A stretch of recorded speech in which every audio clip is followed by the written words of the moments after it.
Court will come to order. It is Tuesday, December the 28th, 9 o'clock in the morning, and the Kerr County Commissioners Court is now in session. I want to remind everyone to turn your cell phones to vibrate or off so they don't interrupt the proceedings. And the first item before we start will be the prayer and the pledge, and will be led by Commissioner Blue this morning. Please stand. Lord, we thank you for this Christmas season we've enjoyed, what it means to us, our redemption, our forgiveness, and for you understanding what mere mortals go through. We're grateful for that. We're grateful also for the moisture. And we thank you for this opportunity to meet and to work our way through some of the issues that we have here in Kerr County. We ask for your guidance in the name of our Lord Jesus. Amen. Amen. I pledge allegiance to the flag of the United States of America and to the republic for which it stands, one nation, under God, indivisible, with liberty and justice for all. Please be seated. First item on the regular Commissioners Court agenda, as always, is public input. And this is the opportunity for the public to provide input to the court. We don't get to respond to your input, but we get to listen to it. And so if there's something on the agenda, we ask that you wait to make your comments to us at the time that agenda item is called. But if it's not on the agenda, this is your opportunity to come forward and provide input to the court. Is there anyone who would like to address the court? Okay, then moving on, the next item on the agenda are Commissioners' comments. Start with Precinct 1. I finally got to burn some stuff. There's really not a lot going on. It's been a nice, quiet Christmas time. Nothing exciting. All quiet on two, yes. For those that are receiver fever like myself, Oh, yeah. that's why I'm sniffling and coughing occasionally today.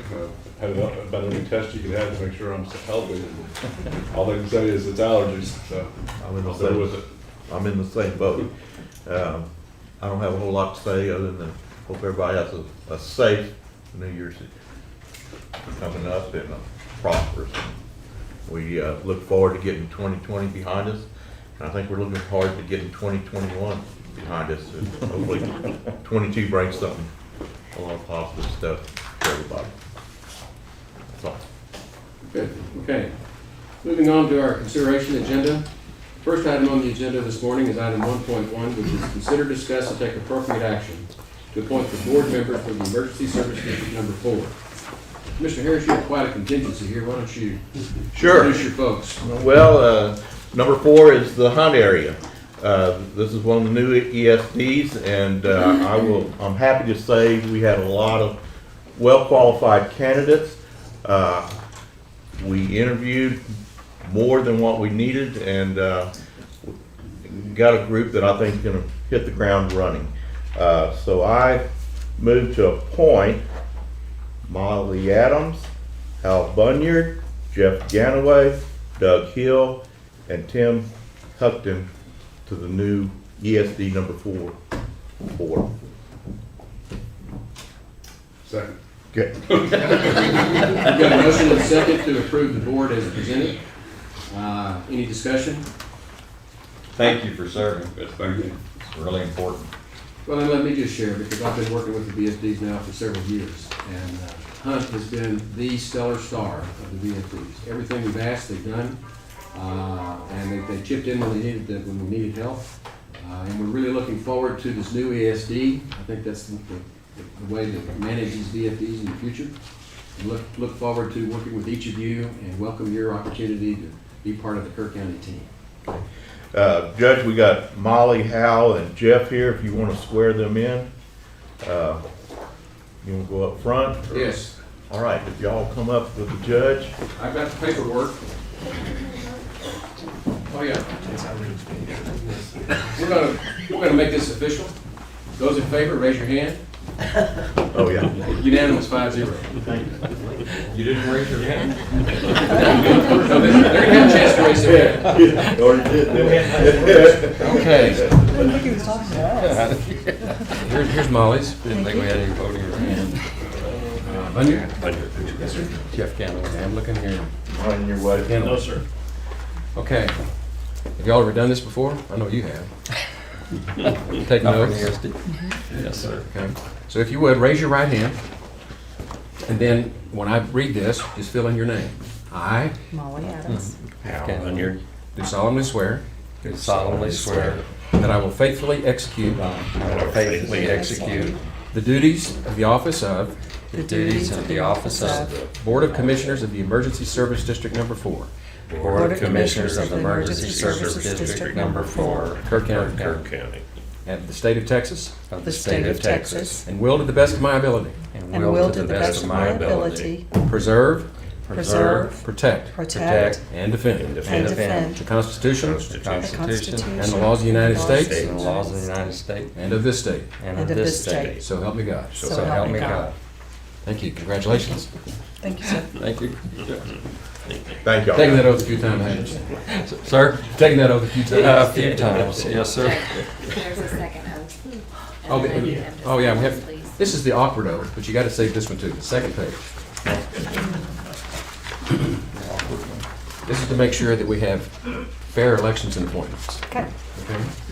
I, repeat your name, I, I, Molly Jeff Adams, do solemnly swear do solemnly swear that I have not directly or indirectly that I have not directly or indirectly paid, paid, offered, offered, promised, promised to pay, pay, contributed or contributed or or promised, promised to contribute or promise to contribute any money or thing of value, any money or thing of value, or promised any public office or employment or promised any public office or employment for the giving of or withholding of a vote, for the giving of or withholding of a vote at a vote at the election at which I was elected, at the election of which I was elected, or as a reward to secure my appointment or as a reward to secure my appointment or confirmation, or confirmation, whichever the case may be. whichever the case may be. So help me God. So help me God. Thank you.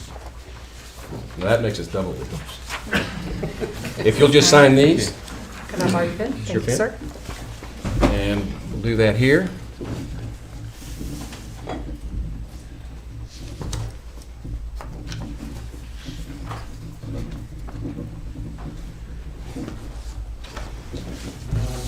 Thank you. Judge, you have the other two. Pardon? I'll get those. For them? The other two?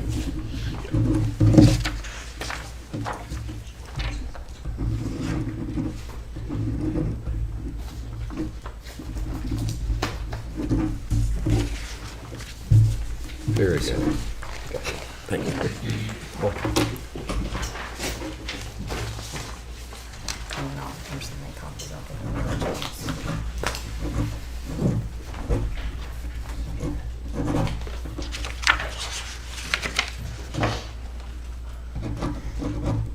it. Is this when we talk about salaries? I think we just had that discussion. Again, thank you. Congratulations. Thank you, guys. Thanks, Jeff. Appreciate it. Are y'all staying? Thanks. Thank you. See y'all. Have a blessed day. Why don't you take your time? Thank you. See you. A lot of work getting to this point. Yes. Next item on the agenda is 1.2, which is to consider, discuss, and take appropriate action to appoint Jeff Mitchell and Danny Langbein as board members of the Emergency Service District Number 3, to replace Michael Ernie and Cody Newcomb, who have resigned. That gets, to my knowledge, they have been vetted and, or aware of the entirety of their responsibilities. They're not here to my knowledge. I move their acceptance. Got a motion and acceptance to accept the appointment of Jeff Mitchell and Danny Langbein as board members for ESD Number 3. Any discussion? Those in favor, raise your hand. Unanimous. And we'll give these to you. Yeah. It'll be sent out. Much safer. Item 1.3, consider, discuss, and take appropriate action to approve an $800 donation from the Rotary Club of Kerrville for the SWAT training school reimbursement to line item number 72-370-531 to be paid out of line item 72-562-487. Sheriff. Yes, good morning, Court. Yeah, I'm looking for y'all's approval to be able to accept this money from the Rotary for 2 of our deputies to go to SWAT school. So moved. Second. And a motion and a second to approve the acceptance of the $800 donation for the SWAT training school. Any discussion? Those in favor, raise your hand. Unanimous, 5-0. Item 1.4, consider, discuss, and take appropriate action to approve a $25 donation from a citizen for the Sheriff's Equipment Fund. Sheriff. Yes, same thing here. I'd like to be able to accept this $25 and put it in our equipment fund. And for those that are unfamiliar, in order for us to accept the donation, we have to approve it. So the sheriff brings, even though it's $25, he brings it to the court, and we approve it. I move for approval. So, we've got a motion and a second to approve the $25 donation for the equipment fund. Any discussion? Those in favor, raise your hand. Unanimous, 5-0. Thank you. Sheriff, I do have one question. $800, is that paid for one student or part of a student? Or 2, pays for 2. Basically, that covers the school, and we pay for the room and board. So you can't really beat that. It all helps. Oh yeah, definitely. That we just got 5 back from there. They paid for 5. Rotary's been real good to us. Good. Good, thank you. Item 1.5, consider, discuss, and take appropriate action to approve a revised payroll schedule. Ms. Doss. Yes, sir. Good morning, gentlemen. Due to additional time being needed to review payroll for our office and the treasurer's office and the auditor's office, we ask that we revise payroll schedule for the 3 Monday holidays, which are MLK Day, Good Friday, it's a Friday holiday, and Independence Day, just to give us an additional day to process and review. And I'm sure this is all agreed by powers to be. Yes. Move for approval. Second. We got a motion and a second to approve the revised salary payroll schedule. Any discussion? Let me comment is what's on the sheet, but this is due to holidays. There's holidays on Monday, and it causes the whole payroll system to get backed up a little bit. That's the reason for the change. Those in favor, raise your hand. Unanimous, 5-0. Thank you. Item 1.6, consider, discuss, and take appropriate action to ratify and confirm the audits required by Article 5906 of the Code of Criminal Procedure and the FY 2021 Chapter 59 Asset Forfeiture Reports for the 198th District Attorney and the 216th District Attorney and the County Sheriff's Office. Yes. Ms. Michelle. The county auditor's office has performed audits as required by Texas Code of Criminal Procedure 59.06 for the 198th District Attorney, 216th District Attorney, and the Kerr County Sheriff. The audit covered receipts and specific expenditures of all proceeds and property in seized and forfeited accounts. I'm asking that Commissioners Court ratify and confirm the attached reports. These are reports that are due annually every year. Move for approval. Second. Got a motion and a second to approve the reports as presented. It's about a half an inch thick. It took me a while to read through that, but it's very, very extensive, very thorough. Any discussion? Those in favor, raise your hand. Unanimous, 5-0. 1.7, consider, discuss, and take appropriate action to ratify and confirm the Texas Division of Emergency Management designation of a subrecipient agent from the Federal Emergency Management Agency grant for Storm Uri to replace Rosa Lavender with Noel Putnam as our primary agent. And for those of you that don't know, Rosa has been our interim grant administrator as we've been going through this COVID period. And Noel Putnam was hired, about a month ago, started here just a few weeks ago. And so we're going to replace Noel as being the primary contact. And that's mainly on the FEMA grants. It's a great summary. You never want to talk. I know, this is good. That's all I need. Move for approval. What I didn't say is that the supervisor is Joe's right. Jody. Those in favor, raise your hand. Unanimous. 1.8, consider, discuss, and take appropriate action to appoint Jason Davis as an alternative to Rosa Lavender and choose an alternate for Mary Krebs on the Alamo Area Council of Governments Criminal Justice Advisory Committee, CJAC. Move for approval. Second. We've got a motion and a second to approve Jason Davis. And I will tell you that as far as the alternate, I'm going to I haven't been able to talk to Paul Gonzalez, but I was gonna ask him, and we've worked closer with Mary in the past, and we really like that law enforcement experience on the Yeah. So he'll probably be my first request, and he agrees with bringing to the court. Any other discussion? Those in favor, raise your hand. Unanimous? 5-0. It's not 9:30, so we'll come back to that.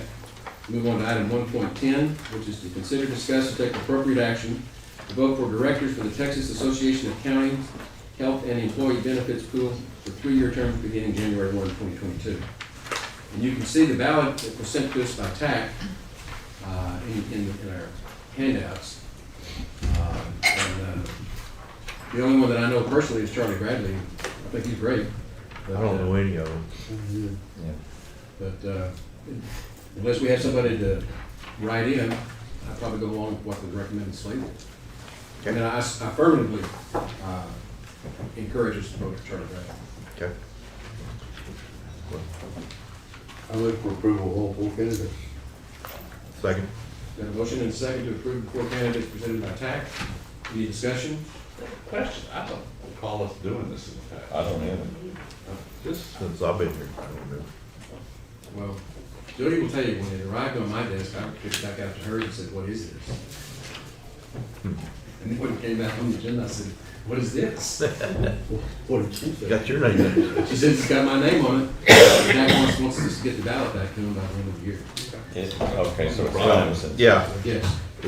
This is like when I get that thing from BEC in the mail, and I don't know any of them, and I'm supposed to vote on them, so then the board of directors for Vendor Electric Co-op. Well, but TAC does the service well, so these are their recommendations, and I'm okay with that. Okay. So we have a motion and a second? Yes. You ready? Okay. Those in favor, raise your hand. Unanimous. Moving on to item 1.11, consider, discuss, and take appropriate action to award the 2022 annual materials bids for the road and bridge department. I'm gonna kind of toss it. Oh, it's 10. Oh, it's time, no? Okay. Until we get to 16. 116, let's scoot on to 116. This is a good problem to have. Yeah. Hey, don't, better knock on wood. 1.16, consider discussing appropriate action on giving guidance to developers considering we will no longer take action on concept plans for preliminary plats. Mr. Letts. I put this on the agenda because the item we discussed in executive session, and that was an executive session, we didn't vote, so that developer, and I use that term loosely, it's an individual that wants to divide his ranch into 3 tracts. One, wanted to know what to do, and since we had kind of been saying we're not going to do concept plans and preliminary plats. Well, his point is, and I agree with him, is that for him to do a final plat, he has to spend about somewhere between $25,000 and $50,000 on surveys and all this work, and has no clue if we're going to approve it, and our indication has been we may not. And to me, that is not very, Sure. it's not right. Yeah. So, we know the state law changed, but it doesn't mean that we can't do preliminary plats or concept plans for that matter. But we need to be very careful if we do them.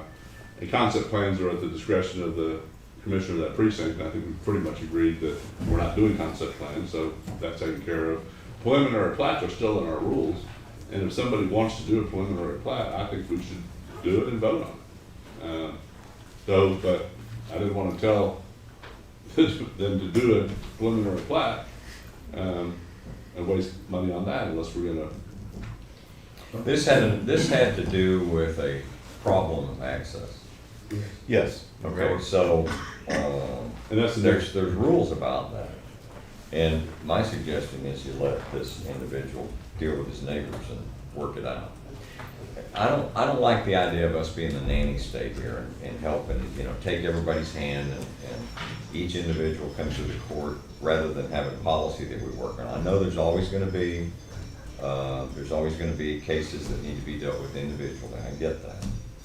But, I Our don't rules know don't that say I'm that. comfortable with this. Our rules don't say that. Don't say Our what? rules don't have anything about access to the lot out the property. No, it There's doesn't. rules about emergency vehicles. Okay. Widths of road. There have been fire trucks on this property and ambulances on this property already. There's a fire So- out there. So they have emergency access. Okay, so the point on us, Well, if I may, Yeah. I don't mean to set the stage. For those of you that don't know what we're talking about, the legislature changed the rules, and all we have now with regard to plat approval is final plat approval. And we have 30 days to approve or disapprove, or approve conditionally, and which puts quite a burden on the county. Developers are accustomed to the old way.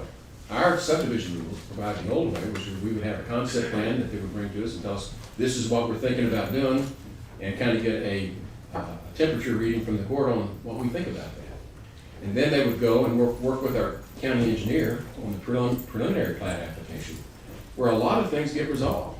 This is what the rules require, this is what I'll recommend to the court, that kind of thing. Both of those steps were completely eliminated in 2019. And as a result of the developers lobbying us.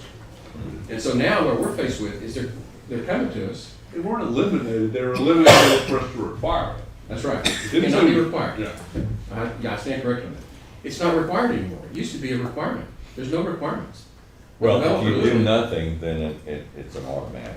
That's what happens. Well, that's Unless when you have a they, really good reason to stop it from happening, yes, but it's that's gonna when they happen. file the final application. yes.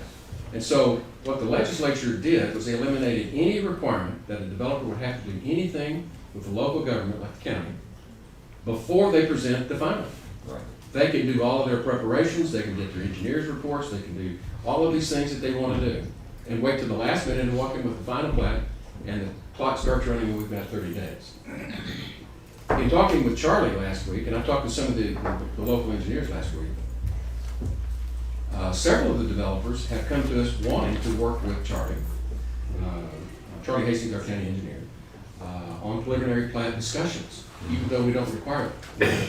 We cannot sit here today and take action to require a preliminary plat. That's prohibited by state law. But we can consider the option, if they want to work with us on a preliminary plat, to work with them. And quite frankly, I welcome that opportunity, so that we can sit down and discuss with them in advance the problems that we see Right. that might be problematic with their plan, before we get to the point that it's 30 days, thumbs up, thumbs down.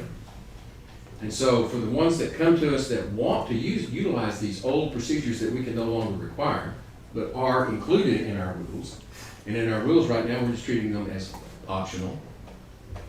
It's, we encourage, and I would encourage developers to do that. Voluntary. Yeah, we've had two developers that went out and laid down their roads, put the base in, Right. had their big tent pitch sale, sold their lots, completely sold out every single one of them, without ever asking us for permission to put down the road base. And we've had to require those developers to scrape up that road base and take it off, because they didn't come to the court first. They didn't get any kind of approval from us.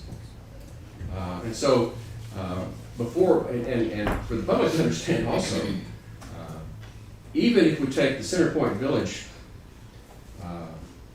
development off the table for the time being, we still have in the neighborhood of at least 600 to 700 proposed lots that are going to be brought to this court for approval, 5-acre plus lots. And we're talking about 6,700 of those lots in developments that are going to come to us within the next quarter or two, within the next 6 months. And we're going to have little to no opportunity to work with those developers if we don't sit down with them and let them explain to us what they're proposing to do. And so I think it's a good thing to clarify. And Commissioner Lex's proposal is that for those that are willing and interested in doing that, to cooperate with them. And those that are not interested, we can't make them do it, so we just wait till they file their final application.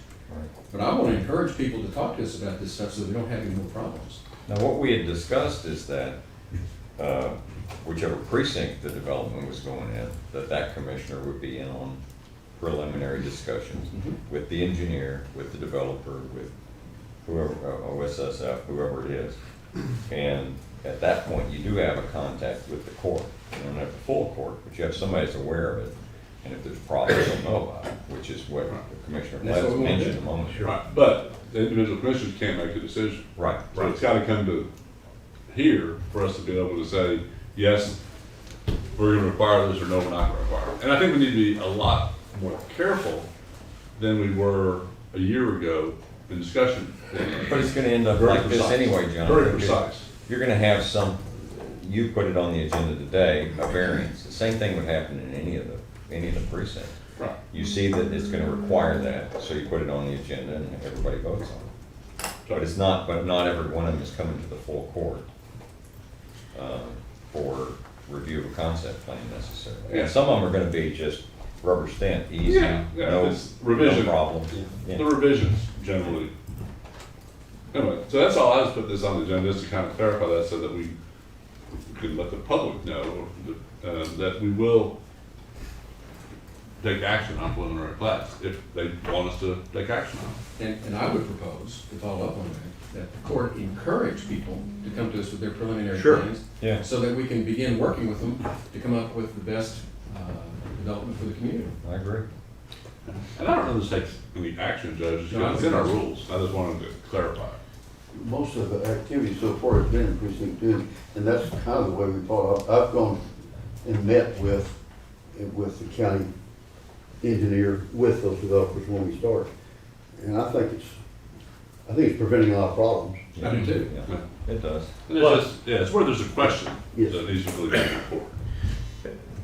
Because we get asked all the time, what the heck's going on out here or there, you know? And, you know, we need to know, and it helps those people in the long run. It stomps out a lot of rumors. But I think this is more of a clarification for us and for the public, that these are not required, but we encourage them, and we think it clears up a whole lot of problems in advance. Sure. Anything else on item 1.16? Item 1.17, which is to consider, discuss, take appropriate action on how to determine if an access road meets public health and safety standards. Back to where we were. This is also back. Yeah, and it's, I don't know how to draw the line. I've got a proposal. Yeah. Within the past couple of months, I've read a lot of attorney general opinions that I didn't know existed. And About access. about our subdivision rules, and what you can and can't do. And one of the things that I noticed in several of these attorney general opinions, and several of the ones that are very applicable to Kerr County, is that the attorney general says that there are matters of law, and if it's a matter of law, then the attorney general can give an opinion as to what they think that law is, what they think the courts are going to hold the law to be. And that's what we normally think of as an attorney general opinion. But there are some situations, especially when you're talking about varying from your rules, your subdivision rules, based upon public health and safety. And they say that those are fact determinations that the attorney general cannot make. The attorney general only rules on the law. They do not rule on the facts. And as a lawyer, I will tell you that when you have issues of law, that goes on the law side, and when you got issues of fact, if you think about it, a jury trial, the jury determines the facts.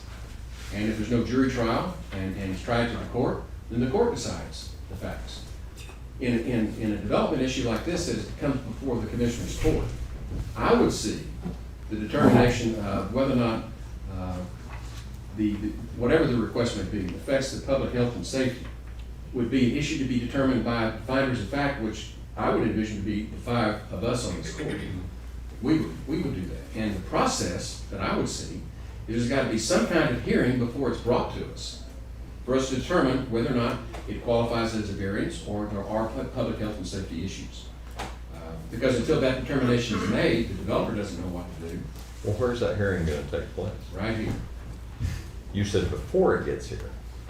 Well, Where's the hearing gonna have before it comes here for a fact review? Did I misunderstand you? Yeah, I think he means that before we make a decision, we have a hearing yes. for the evidence. It's one and the same. Yeah. Well, when we have subdivision revisions, we have a public hearing. And I go through this, it's like a little charade. I convene a public meeting, I ask if anybody wants to speak, nobody does, and then we adjourn the public meeting, and then we go on to take action on the requested revision. What I would envision is before we have to make a determination on to approve a plat, or even a revised plat, that there be that public hearing. And at that public hearing, there has to be evidence presented. It should be an evidentiary hearing. So that they come to us and the people that says, this is not going to affect public health and safety, they get up to the podium and present that evidence to us. And for the people that think this is really going to be a health and safety issue in their community, their neighborhood, they have the opportunity to appear before us and tell us, and then at the end of that process, we decide, is it a public health and safety issue for the county or not? On every one of these? If it comes up. I think it's only if it's there's an issue, contended. question. If there's a question of it. Yeah, okay. I mean, I don't, you know, if it's going off Highway 27, it's not an issue. But Right. For example, we know in the local government code, in chapter 232, that there are certain things that we are absolutely prohibited from doing. And some of them have to do with the density of development in the county. But then it has an exception except for the health, safety, welfare of the public. And uses and morals, which always comes to throw me, but that's the About exception. those single wide trailers at the edge. Well, but it has that exception in there, and so what those Attorney General opinions were about was whether or not the request, the exception, was for the public safety and welfare of the county. And if that determination is made, then that can be an exception to the things that we otherwise would not be able to vary. Well, does that mean that the court's ability to dictate density is accepted? My point is. There are those out there that advocate that. That's my point being, one of the solutions I thought of for what we looked at last week is a limitation of density as a condition of the variance, or as a condition of the development, of the approval. Of the approval, yes. Well, and that's the ongoing debate, which has yet to be decided. There's been no definitive ruling by any court. We don't know, but we're about to wade into these waters, and we're going to be into them up to our necks by the summer. I thought we could not determine it based on this. Well, that's unless it affects the health Right. and safety, So, welfare of the in public. other words, it's a prohibition unless there's an exception and there's a small little caveat to that. And what Mr. Letts is doing is anticipating, well, this is going to come up, so let's talk about how are we going to handle that. And I'm saying, if the issue comes up, then I think we ought to schedule a public meeting to address that issue. And at the end of the day, we determine whether or not we think there's a sufficient impact on the health, safety, and welfare of the public, or not. I mean, I think half of me thinks that's a great idea, Judge. The other half says that's putting us in a really difficult position to decide what developments you can go through and not without some sort of guidelines that we pre-approve. I mean, We have subdivision rules. I know we have the rules, that's what I'm saying. And this issue though is the public safety issue that's outside our subdivision rules. Now, when you get into our subdivision rules, like density or density type issues, which we can't handle them directly. Yeah. If we were like the city, municipality, which we're not, but if we were, they have administrative boards to make some of these determinations. We don't have that mechanism in county government. We don't have an administrative board. We don't have a zoning board to decide these things. Well, my question would be, if you're talking about public health and safety, and a real question would be whether there's any liability for the county, and that would be, in my mind, the determination for it. If the county approves, if you disapprove of something, nobody's gonna get hurt from that. But if you approve of something that isn't all that it should be, then is the county liable at that point? And that would be the way I would measure it. So if you say that we're gonna, back to something we talked about earlier, you're gonna allow subdivision at the end of a pig trail, as it's been called here, and then you can't get fire trucks in and out, and somebody's house burns down, are we liable? Yeah. So that's the question that I'm concerned with, and even more than being liable, I'm concerned with the actual safety of our citizens. But I don't want to play big brother and have, I don't like this nanny state stuff where they come to you for everything. Exactly, people need to be responsible, you know, Right. buyer beware, I mean, Right. good grief, think those things through. But, You can buy property that's landlocked, you can only get to it by a helicopter. yeah, And you gotta know that when you buy it. And I mentioned to the county attorney the point on the terminology pig trail, that I think that's probably not appropriate. I know this. Did we offend the group? Well, you know, you offended this commissioner because that road is probably better than the road to my house. Well, it has been described in this as a pig trail. And I thought that was poor choice of words. and I mentioned that.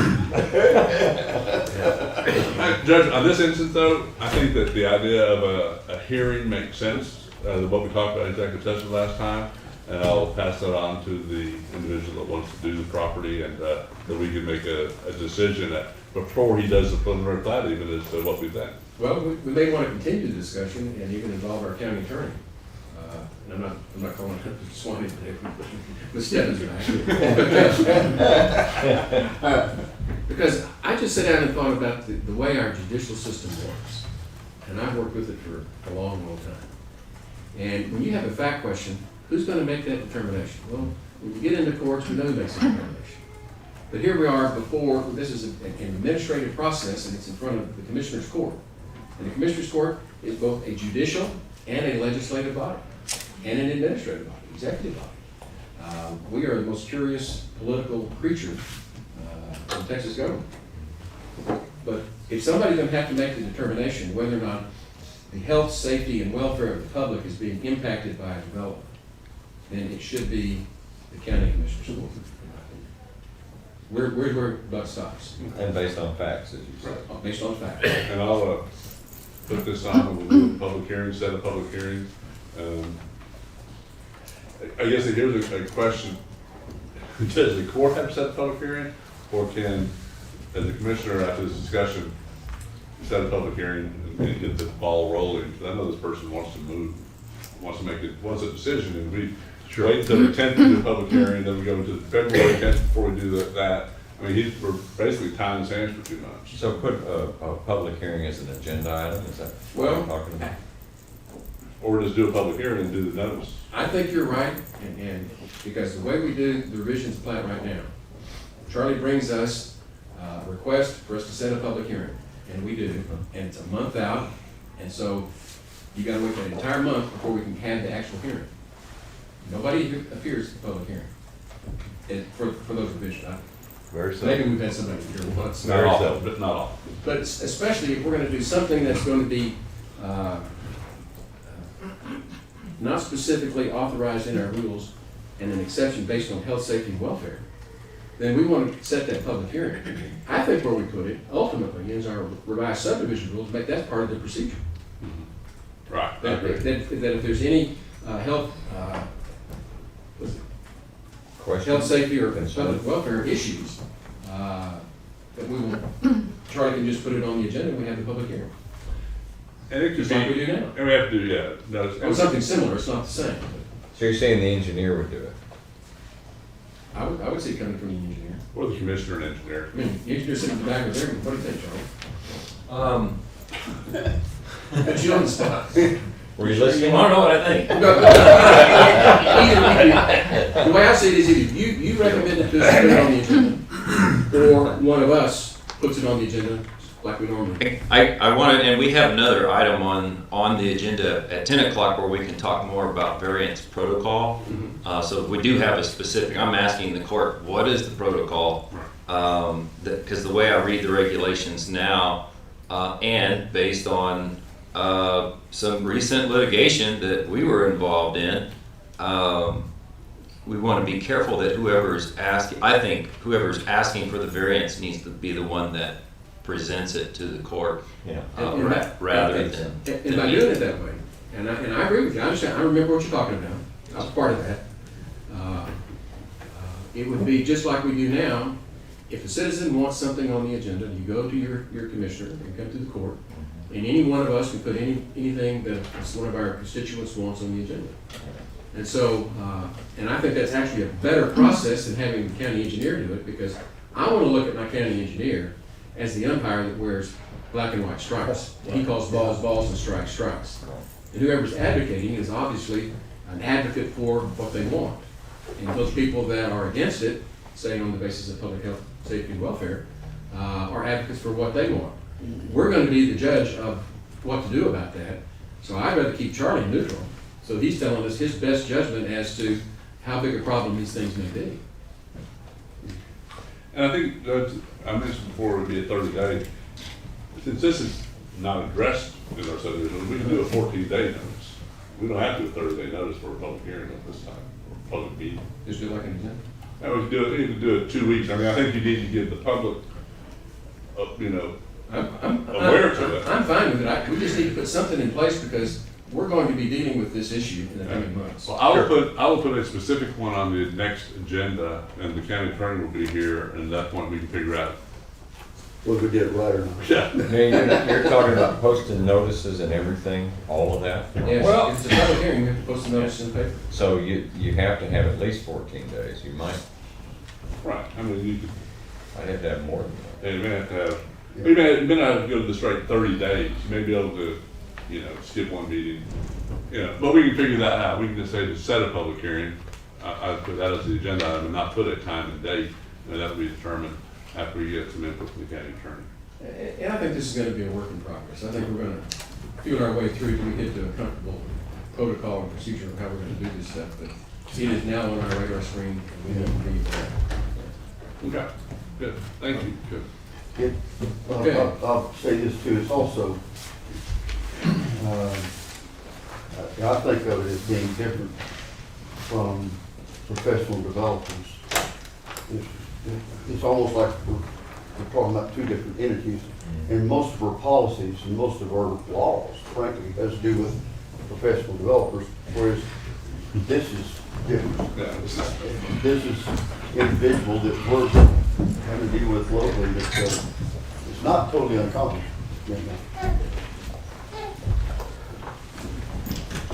Okay.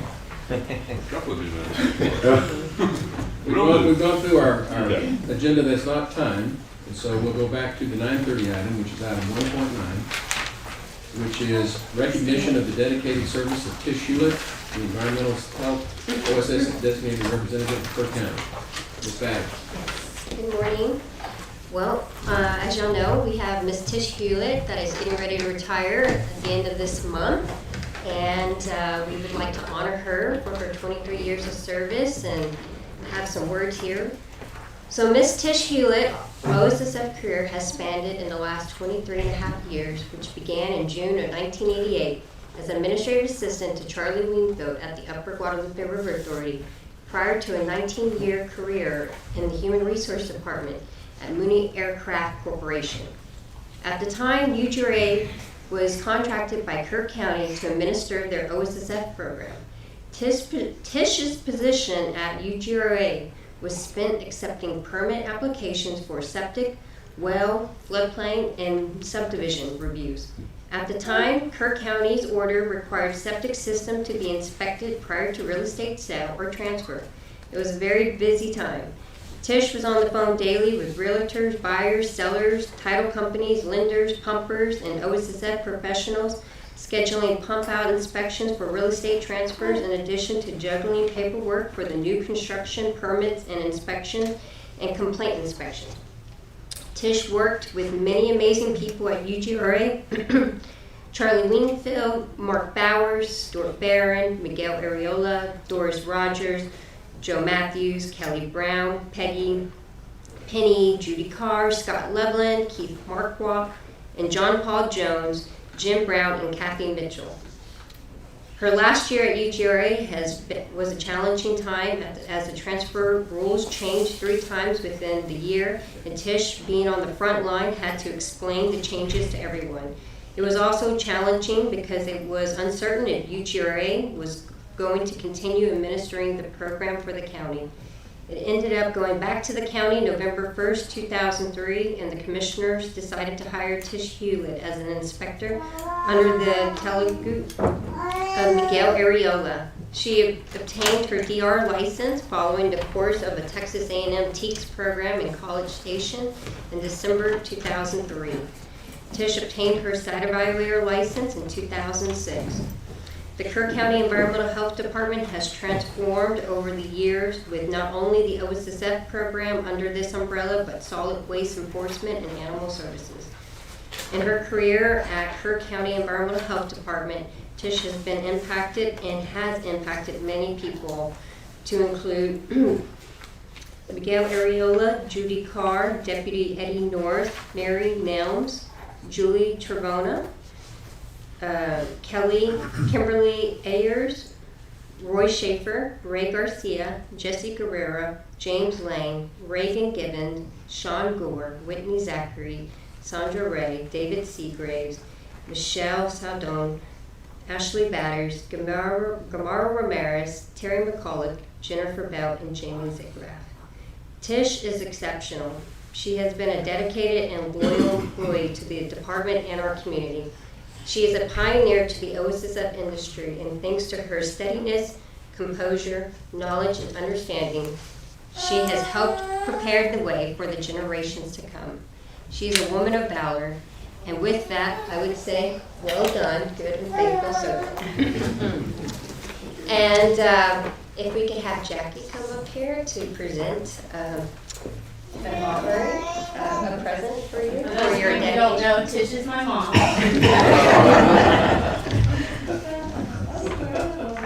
She worked very hard to put this together. I'm so proud of you.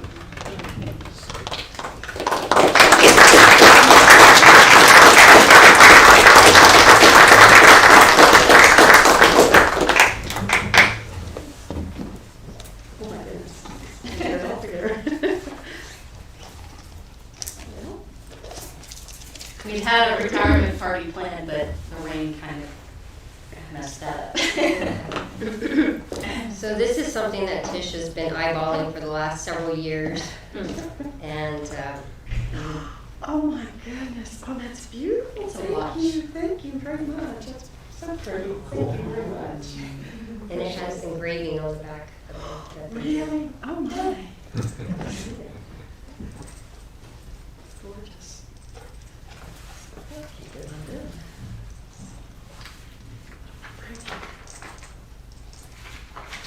Well,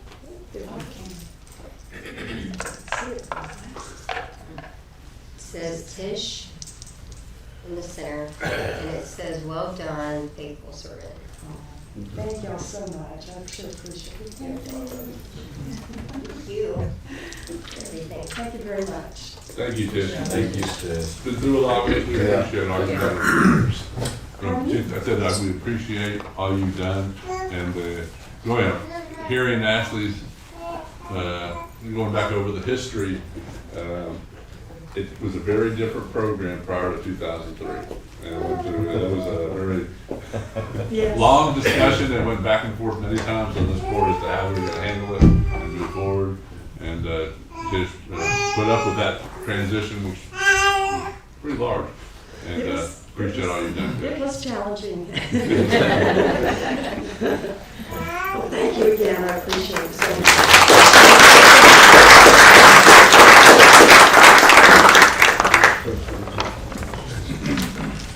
Yeah, that brings back old memories. But I think you get out just in time, Tish. Court will stand adjourned until 10 o'clock.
Or come back to order.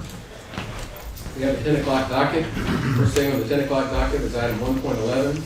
Consider, discuss, take appropriate action to award the 2022 annual materials bid for the Road and Bridge Department. Ms. Hoffman. You all have a hard copy, it's also in the backup tab on your computer, but this color one's a little bit easier to read. It was pretty interesting with what we got, the increases, big.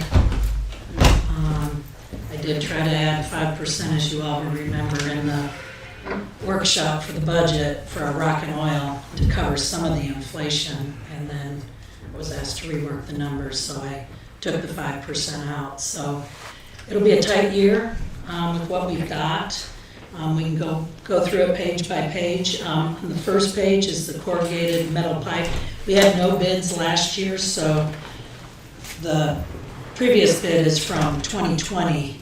So you start to see the percentage increase from 2020. These are huge numbers, 95%, 105%. But Wilson Culverts clearly won a bid on that. We don't usually get a whole lot of culvert pipe purchases, but we always bid it.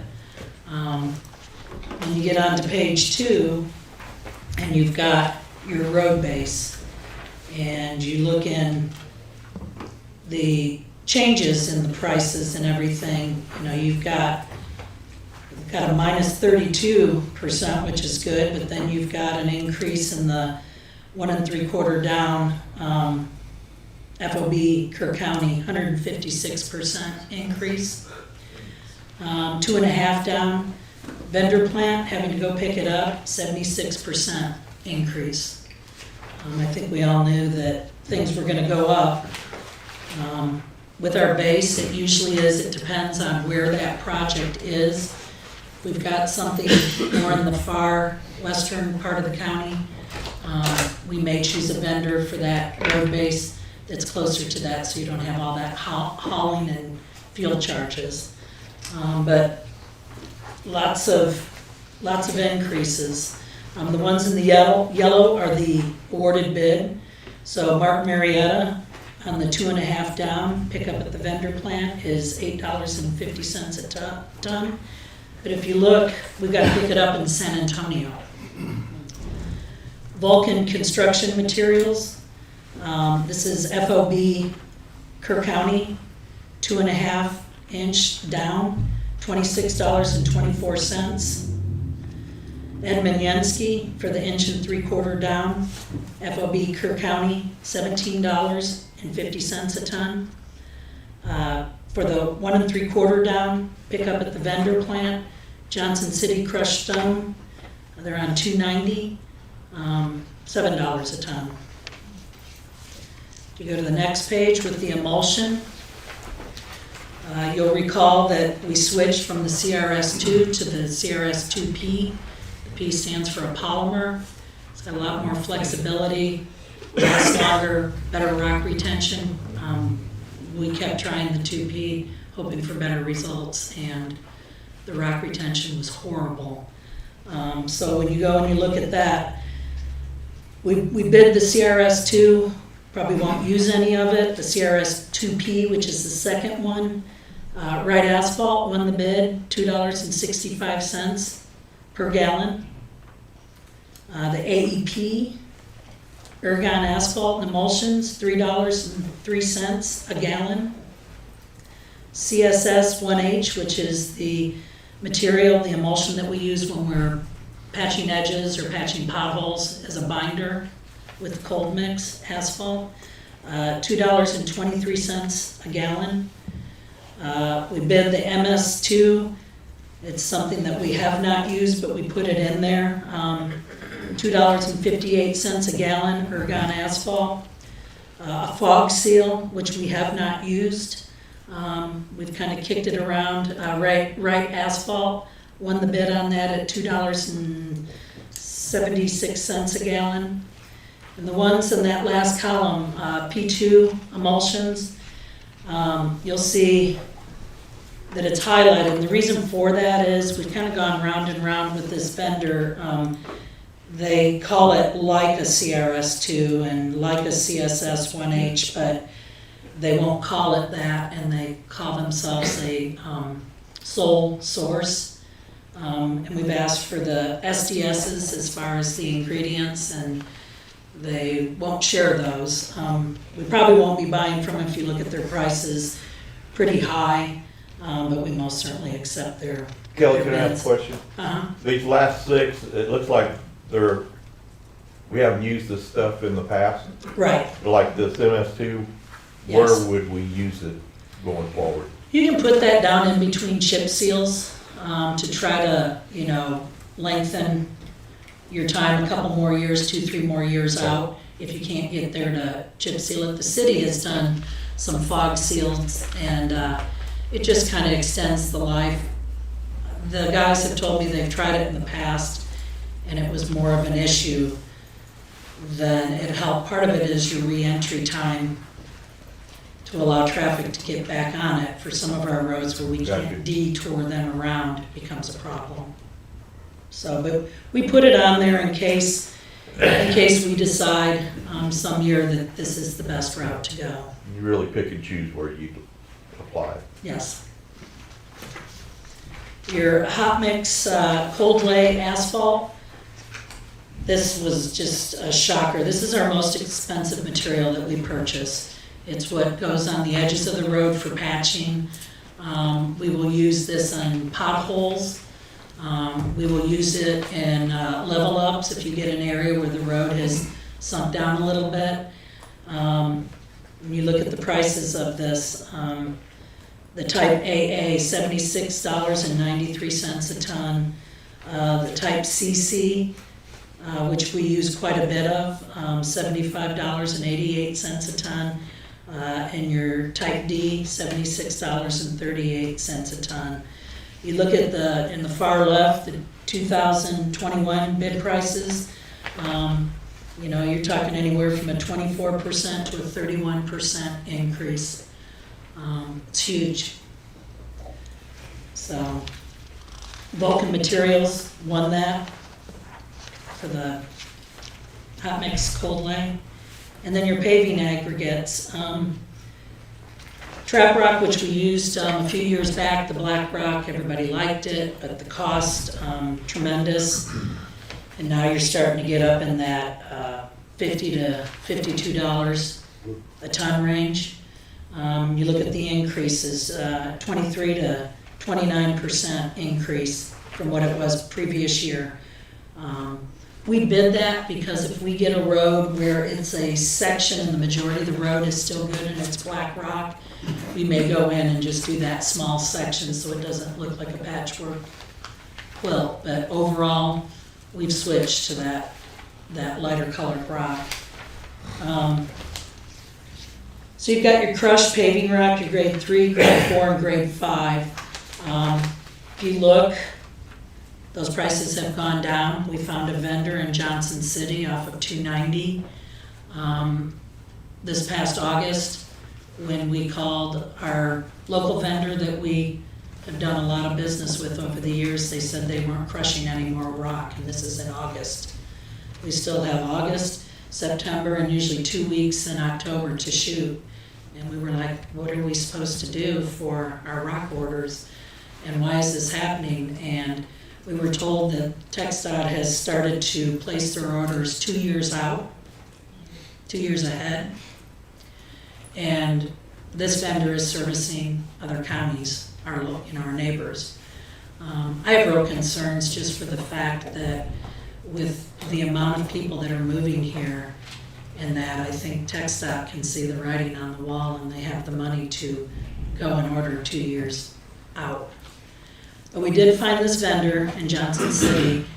He says he's got enough in the quarry, and it's a big operation, he said, to last 100 years. I hope he's right on that. But we were really pleased with the rock. We shot it, we bought it, and we shot it.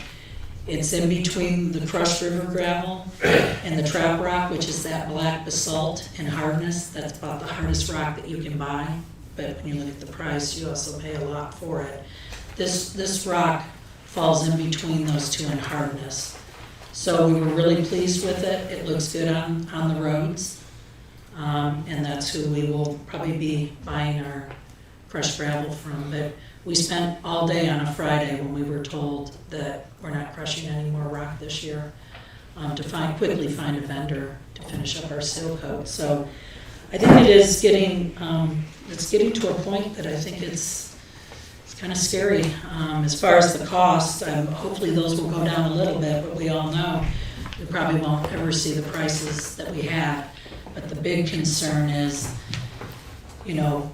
folks that are going in and pre-buying for 2 years out on things. And I think that makes it hard for your counties that are unable to do that. So, Unfortunately, this is just what we're seeing everywhere with Yep. inflation. First page, the metal pipe, building, construction stuff is doubling in price. yeah. And it's frustrating. It's the same as if you go to the grocery store on a lot of things. Yeah. Gas station, everything else. This is what's hitting us. We're going to be starting our 5th year in that new cycle, which is good. It puts us about the halfway point once this upcoming seal coat is Judge, in completed. our motion to accept the bids, do we need to accept all bids or just the ones that are highlighted? I would accept all bids because there are times that a vendor may increase their prices and the other vendor is keeping their price low. So I think all of them, but our intent is to, buy from the ones that are highlighted at the price that they bid it. But I have a feeling we'll have some price fluctuations as we go through this upcoming fiscal year. And I'll make a motion that we accept all bids with preference given to those that were highlighted. I also note that the Wheatcraft bid was received late. It was inadvertently opened at court, at our last court meeting, and read into the record. However, it was received late, and it has since been resealed and marked as a late bid. Second. Okay, motion and second to approve the accepted bids as presented, and with preference towards the ones highlighted in yellow. Any other discussion? There being none, those in favor, raise your hand. Unanimous, 5-0. Thank you. Item 1.12, consider, discuss, and take appropriate action for the court to set a public hearing for 10 a.m. on February 14, 2022, for revision of plat in Wood Trails Ranch lots 58 and 56A. Charlie Hastings. Thank you, Judge. This proposal adjusts the lot line between lot 58, it's currently 5.6 acres, and lot 56A, currently 1.96 acres, and it dedicates right-of-way along Mustang Trail. Lot 58R will be 3.41 acres, and lot 56AR will be 3.86 acres. Road frontage for both lots will remain on Mustang Trail. The county engineer requests the court set a public hearing for 10 a.m. on February 14th, 2022 for a revision of plat for Wood Trails Ranch, lots 58 and 56A, volume 4, page 98, and volume 7, page 300, precinct 4.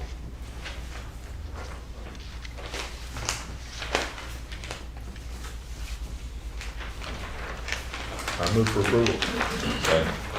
A motion and second to approve setting a public hearing for Wood Trails Ranch lots 58 and 56A for February 14 at 10 a.m. Any discussion? There's a water source for there? Then, like Aqua Texas or something? Aqua Texas is the water source. They will be using septic systems, and they're out of the floodplain.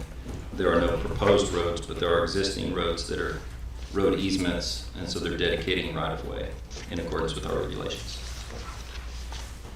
Charlie, I've got a question. I noticed you say that they dedicate a right-of-way along Mustang Trail. Yes. That's per the subdivision rules? Yes, sir. And that's something that they're doing voluntarily?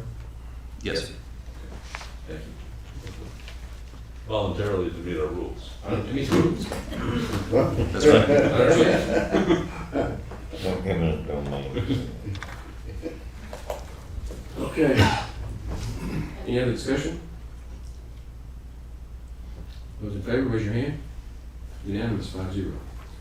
Item 1.13, consider, discuss, and take appropriate action concerning Variance Request Protocol as it relates to Kerr County subdivision rules and regulations. Charlie. Thank you, Judge. If a variance from the Kerr County subdivision rules and regulations is requested or required, it appears from the regulations and from recent litigation that we've been involved in that the variance request should be made formally in writing and presented to the Commissioner's Court in a regularly scheduled meeting, as opposed to during a public hearing or any other method. The county engineer seeks the court's guidance on the proper protocol. A copy of Section 4 of the Kerr County subdivision rules and regulations is in your packet concerning variances. And I believe 4.5, it's the second sentence in 4.5. This is what leads you to believe that it needs to be at a Commissioner's Court meeting. Such findings of the court, together with the specific facts upon which such findings are found, shall be incorporated into the official minutes of the court meeting at which such variance is granted. And as you read more, it's the very first sentence in variances says the court may authorize a variance from these regulations when, in the opinion of the court, undue hardship of the Commissioner's Court, undue hardship will result from requiring strict compliance. So it's very clear, it's in our regulations. Our regulations were adopted by Commissioner's Court. It's very clear that that is the court who considers a variance request, and that if it is granted, or I guess if it's denied, that that's recorded into the minutes. It sounds to me like it's at a regular meeting. It could be a public hearing. I, from reading this, believe that it could also just be a regular meeting without a public hearing, but, and I know y'all discussed this a little bit earlier today, but this is, I wanted to get down what the specific protocol is. Since I've been here, there's been precious few variance requests. We had one a few weeks ago from Creekside. The applicant, the process that we use with them and the protocol was that they turned in an agenda bill and requested the variance, and they presented the variance request. That allowed me to be on the sidelines and just kind of be, as the judge refers to, as an umpire. Does it meet our regulations? Where does it meet? Where doesn't meet our regulations, so that the court can make a decision? I like the process that we discussed on the other agenda items, that there's a, whether you want to call it a hearing or. Well, what's a regular meeting or a public hearing? Right. It's a specific action by the court to do it. But in terms of outlining the protocol, Charlie, I think it's critical that you remain the county engineer and you wear the umpire black and white stripes. You tell us what complies with the rules, what doesn't comply with the rules, and you don't advocate for one side or the other. I think that's critical. Isn't that more like an expert witness? I don't know that he's the umpire in this situation. No, he's not. He's not. We're the umpire. Right. We're the umpire. But I want to make sure that what he reports to us, he's giving us the objective, neutral, right, unvarnished version. He's not put on his advocate hat. I've been a trial lawyer my whole life, feels like. And when a client hires you, you advocate for their position. And whether you like the position or not, if you hire on to do it, you ride for the brand, that's what you do. We don't need the county doing that. You talked about the nanny state. We don't want the county taking sides in these issues. If the county wants to do something, they need to carry the burden to convince us that that's the right thing to do. If there's opposition to it, they need to carry their burden that we shouldn't approve it if that's the case. And we need to be completely neutral on this court and decide things on the evidence that's presented to us in these matters. And we all depend on Charlie to give us his view where it falls in the regulation. And we don't want Charlie to be criticized for taking sides. He's going to tell us what the rules say. Right. Yeah. His interpretation. Now, this is my fault. A few weeks ago, I encouraged, in the interest of time, for a surveyor to present the variance request during the public hearing. Public hearing happened moments before the item was addressed, but I don't know that that's appropriate. It's my understanding that at a public hearing, you don't get to respond at the public hearing, you just get to listen. So I don't know if that's problematic or not. It does seem like it might be. I'm not sure that it really is, because it gets back to what we were talking about earlier. On questions of fact, then we have to sit and make those determinations of fact. On questions of law, those are what we will lose on. But I agree with what he's saying, though. I think that we want the opportunity to ask questions. Yes, we do. And I think that in the hearing format, we have tended not to get involved. We listen to the hearing to the public. So maybe we ought to call it as a agenda item or a public meeting or. Well, we just put it on the agenda. Right. Couldn't that person, if we have a public hearing and people speak, couldn't they also speak on the following agenda item? Yes, sir. Okay. Yeah. So that's kind of thing. Or we could ask questions and say, you mind coming back to the podium? Right. But I think, I'm fine with putting it on the regular agenda. yeah, but I think it should be a specific agenda item for the variance alone. Okay. That, I mean, I think that makes it clear that we're gonna. that makes it clear. Because the public hearing could be anything. The public hearing is open to the public to give comment. The variance is a specific request for a variance, and that's a specific agenda item. I agree. Sure. Okay, so a specific agenda item. Yeah, that's good. And doing it on the regular agenda eliminates the whole thing about public meetings, because they all are. Right.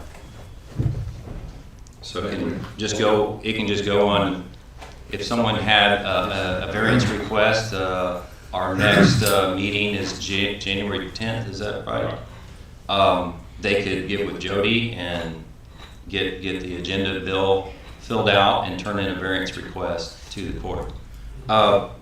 Should we have some kind of a standard form that they fill out so that as these variance requests come in, it tracks what is required to be in a We don't variance? have one right now, but I think we can start working on it. I think it'd be helpful. Well, the very idea of a variance is that it's not standard. That's right. So you just write out your description of what you need. Well, they need to say specifically what section of our rules they want a variance from. Sure, that would be a good thing to do. If you'll look in your packet, I made a variance checklist.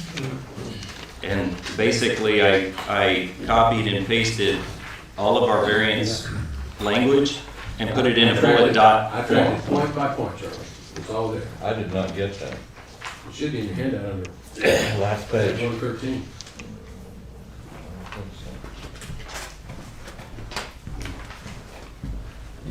This one in the meantime.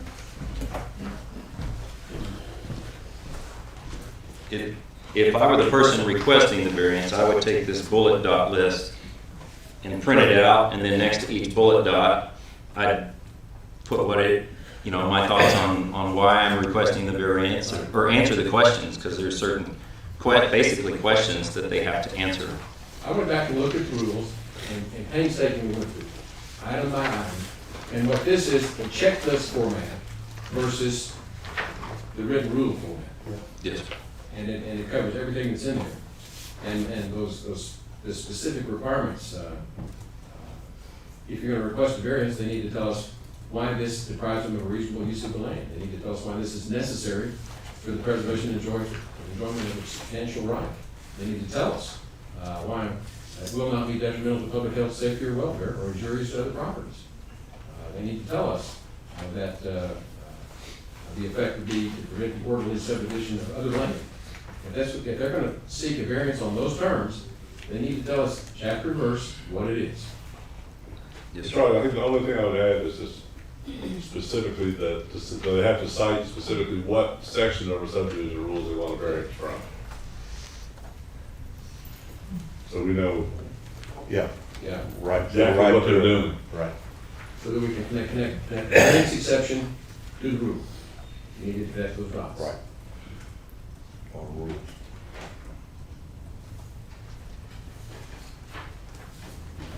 Good. I mean, you need a little guidance with that for every person. Yeah, I think we can, Charlie can give guidance saying that here's where you're. Sure. Oh, that's the purpose of the checklist. You give them the checklist.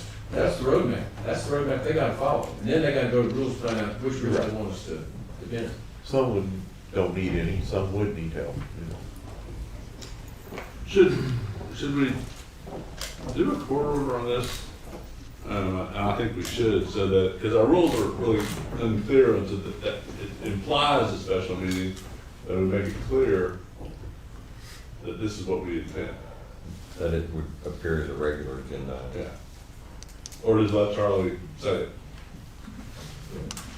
Well, I think certainly the item that's before the court right now, the agenda items, I would recommend that we, as a court, approve the checklist, the variance checklist. And by approving that, then Charlie hands that out to anybody seeking a variance. I think that's helpful. And then, and it puts, I think we need to clarify and put it in an order that the burden to obtain a variance is on the applicant.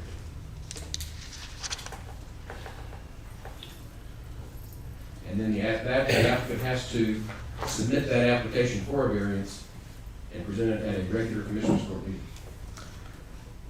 Is that a motion? Yes. Second. With the addition that you made. He said that, he said Okay. his last sentence Okay. added that Okay. to a regular meeting. I was thinking about it, wasn't listening. You want to approve the checklist? Yes. Okay. It's a start. We may have, we may have to tweak this thing 2 or 3 more times. I don't know. But we gotta start somewhere because they're at the gates. You like it, Charlie? I like what I'm hearing. I just want it to be very clear for anyone who is trying to get something done in the county. Sure. And so I appreciate the helping to outline what the protocol is. And just to clarify so that y'all appreciate it, what's about to happen with all of these final plat applications is Charlie's office is a 2-man office, and it works great. But when we start getting all these final applications, they're going to be busier than one of our paper hangers. And anything we can do to streamline this thing and clarify it and to educate the public as to what they need to do to work with us on these things, I think will really help the office be more efficient with what's coming out of it. Yes, sir. Any other discussion? Where exactly did all the variances come from? What's the source? Right here? Our rules. That's directly out of our regulations. That's section 4 verbatim. This is It's on page This 14. lifted from our rules. Yes, Didn't sir. add anything to it. I didn't add anything. What I've been directed to add, though, is to put on that checklist, cite specifically what you're asking for So variance. we are gonna add that, What we need to add that on there. but all the rest of this was taken directly from. And I was up here yesterday double checking every single one of them.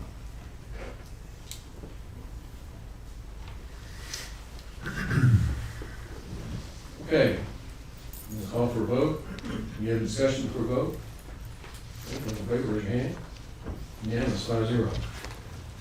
Well, we're off to a start, Trey. Yes, sir. The important thing I think to note is all this is being done open in the public and everybody is being considered properly. And we're not changing our rules at all, we're just clarifying how we. Yeah. But I mean, this is for the taxpayer. Right. This is for the property owner. This is for the people that live in Kerr County to try to do this thing right. Like, I will make one more note that there are items in our subdivision regulations that say that the court may consider this.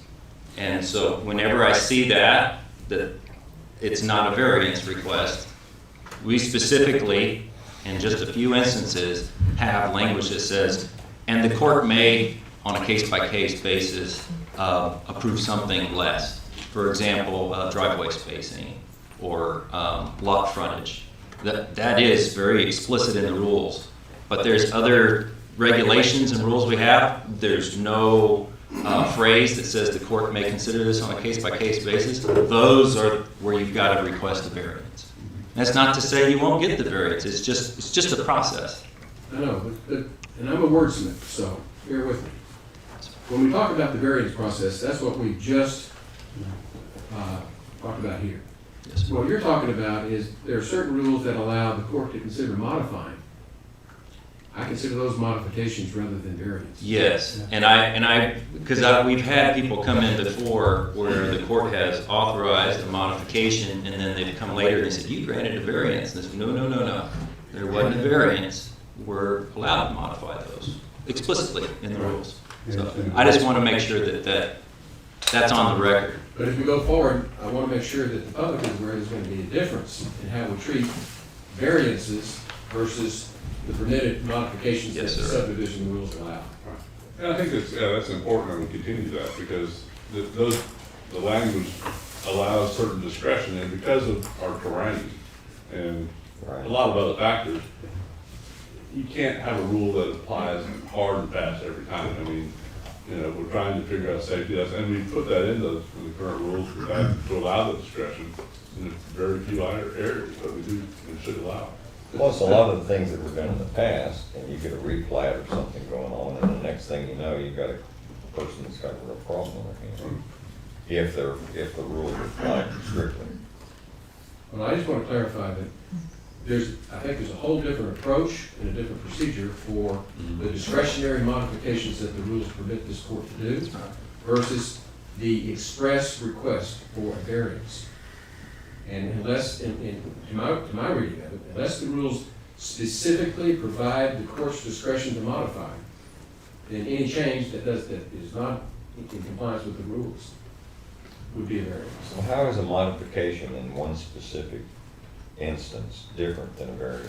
Because it is specifically, this court has specifically granted the discretion to modify.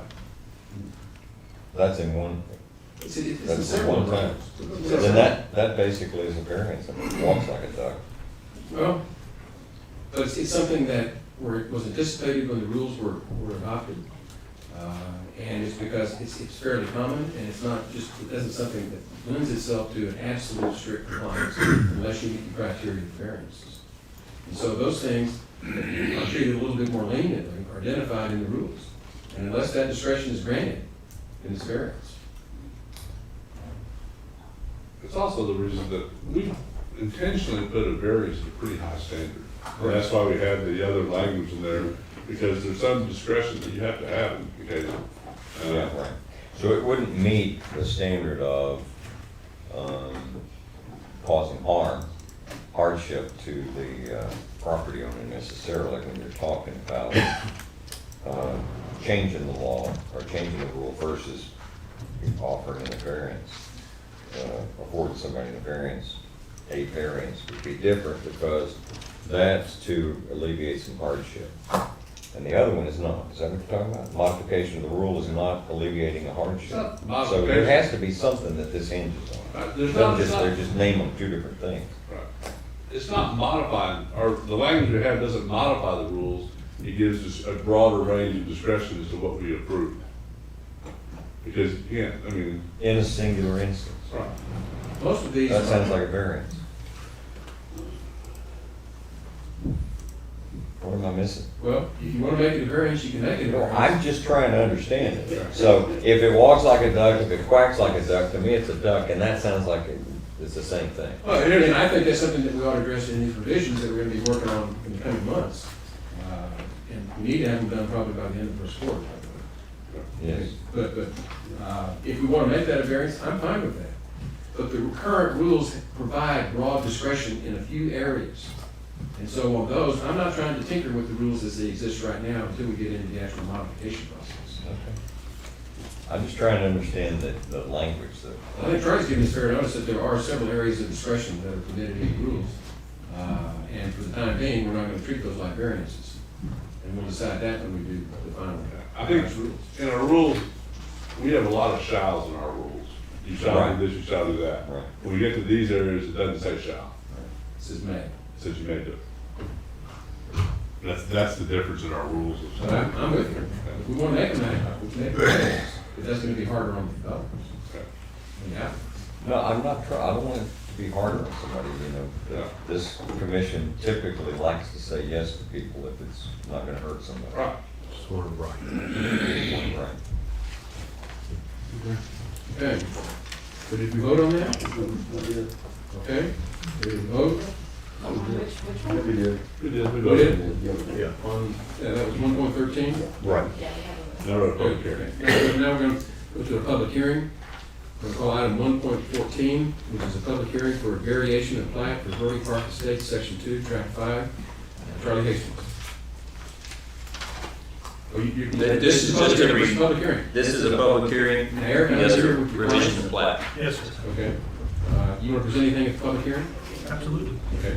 This is your opportunity. He gets another opportunity at the next one. This is public hearing. My name is Kevin Crabb. My dad's name is Herman Lee Crabb.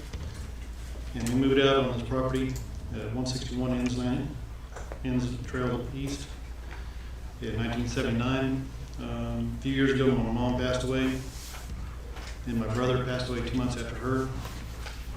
And so my dad wanted to give me half of the land. It's approximately 5.88 acres. So I figured the best thing to do was to subdivide it. And since then, it's been like a struggle trying to get on there. My dad just wanted to give it to me so we can put our own place on there to live.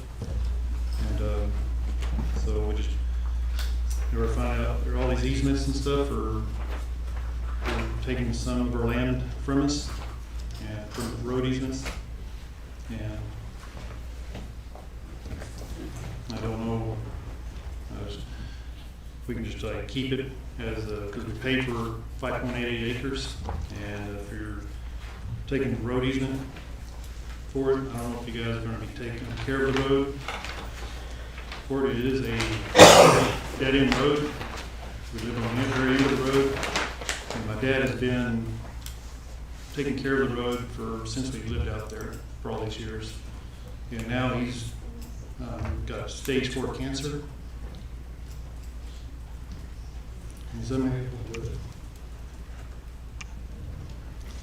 So, other than that, I don't know. I hope you guys can just leave the plot as it is with the same acreage and just divide it down the middle for the surveying that we had done.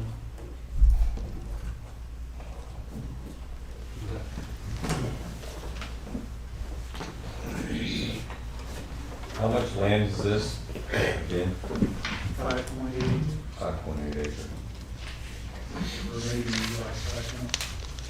Well, it's roughly 4/10 of an acre that is in the road easement. I'm Eric Ashley, surveyor. I guess I'll just start off with the bottom line.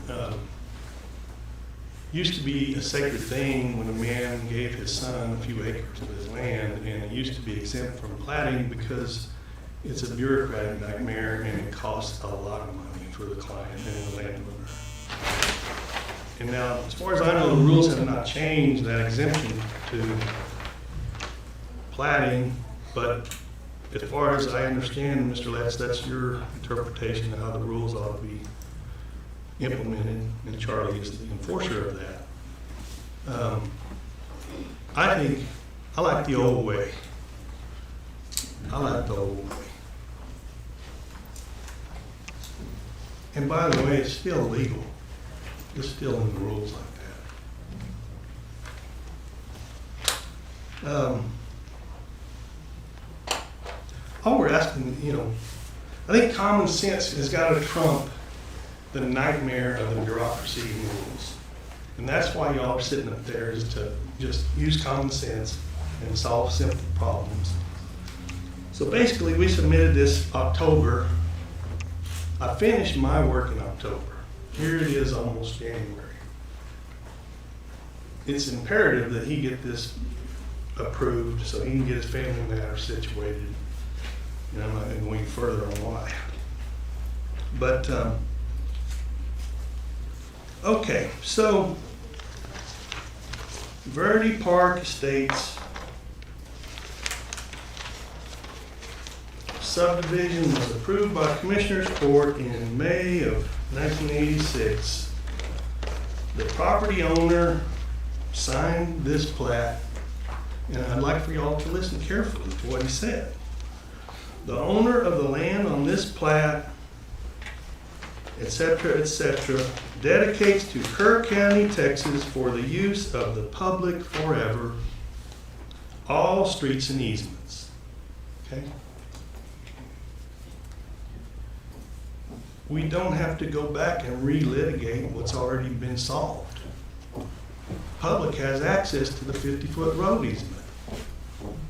And you asked, Judge, you asked on that last one, did they agree to this? I can promise you they didn't have a choice to give that land to the county or whatever y'all do with it. And have you gotten to the bottom of who owns that strip of land? So, have you? Can't answer in public hearing. I would say you haven't. If the strip of land, now, by this plat, you're creating a new lot, and we're dedicating it to the public as a road easement by plat, and we're separating it from their property. Okay, well, who's gonna own it? In reality, I don't think anybody knows. But you've said, well, that you get to keep it. I don't think so. Who's gonna wanna buy a 25-foot strip of land out of the road easement? So basically, you're taking money out of his pocket that's in his savings account. When he goes to sell it, he can't sell that strip of land. Does the county have the right to do that? To just seize people's property without compensation? Without maintaining the road? I say it doesn't. I think it's wrong. And I don't think it's in the subdivision. I think you're misinterpreting the whole subdivision ordinance. Here's what it says. All road right-of-ways must be separate from individual lots. Why are we creating a lot for the road easement? It's not separate now. In no event shall any private lot extend into a dedicated roadway. Well, the way we're doing it here for some reason is we're putting a lot in the dedicated road easement. Makes no sense at all. It's already been dedicated by the plat that's recorded.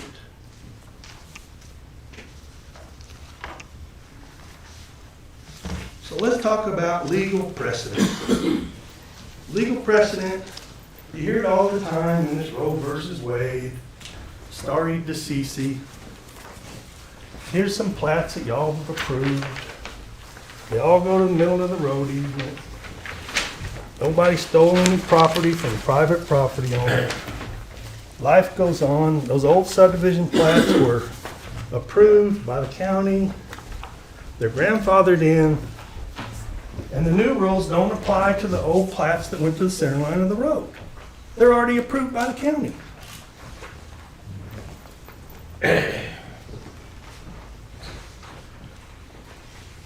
What's the problem is that I think Charlie and Mr. Letts are trying to interpret the new rules and go back and fix all the old subdivisions. It's already a road easement.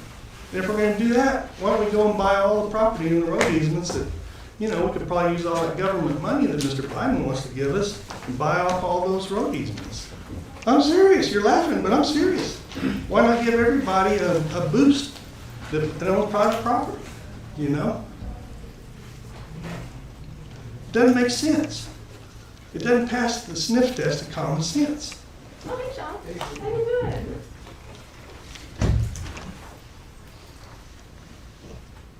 Lane Valley Road.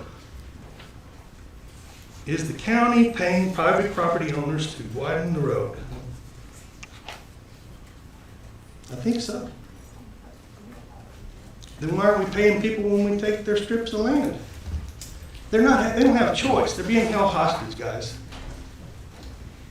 People just want to get their plats approved. They don't have a choice. That's why I stand up here and argue with y'all till I'm blue in the gill. State Highway 39. This was brought up here a few weeks ago. Why does title to the property under Highway 39 still belong to private property owners? Well, it has to do with water rights. If the private, used to be those old patents went across from the edge of the water, across the road, and then up beyond. So if the private property owner granted that strip of land to the ownership of the public, then he would lose his water rights beyond the road. That's why private property rights trump the public's right to a road easement. That's one of the reasons. That's one of the case laws.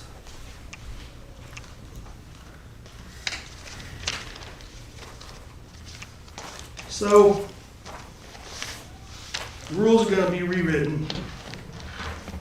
And, there's a guy named Lee Vocal, he puts on a legal seminar, I don't know if y'all knew this, for the last 15 years or so, right here in Kerr County, 12 hours a year. Some of the brightest minds in the state come here and we talk about land law as it pertains to surveying. Lee's a very humble man, but he's very knowledgeable. And if y'all would listen to him a little more, I think he talks but I don't think it's adopted. Anything that he suggests, it doesn't seem to be anything that he has adopted. He's just trying to help the little guy, you know?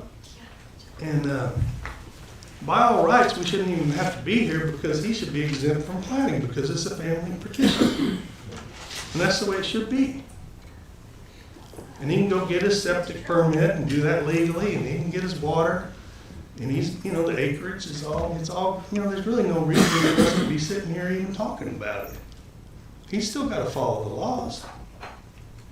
And we could file a little old 8.5 by 14 sheet of land showing both tracks. I know, Mr. Letch, you've talked about you like to see a picture of it. It can be filed with the deed in these family partitions.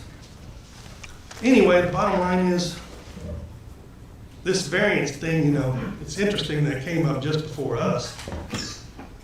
Seems kind of like a new concept we're applying to interpreting the law of land as it's always been adopted and accepted.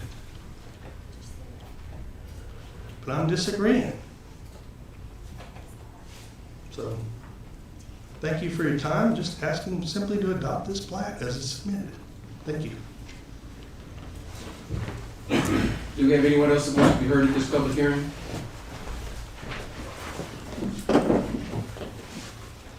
There being no one else, then the meeting is adjourned, and we'll move on to the next agenda item, which is 1.15, which is to consider, discuss, and take appropriate action for the court to conditionally approve a revision of plat of the Verde Park Estates Section 2, Tract 5, with the condition that a variance to dedication of right-of-way separate from the lots be obtained.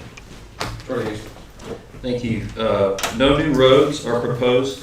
This is an existing subdivision with existing public roads that are privately maintained. This revision divides Tract 5 into 2 lots.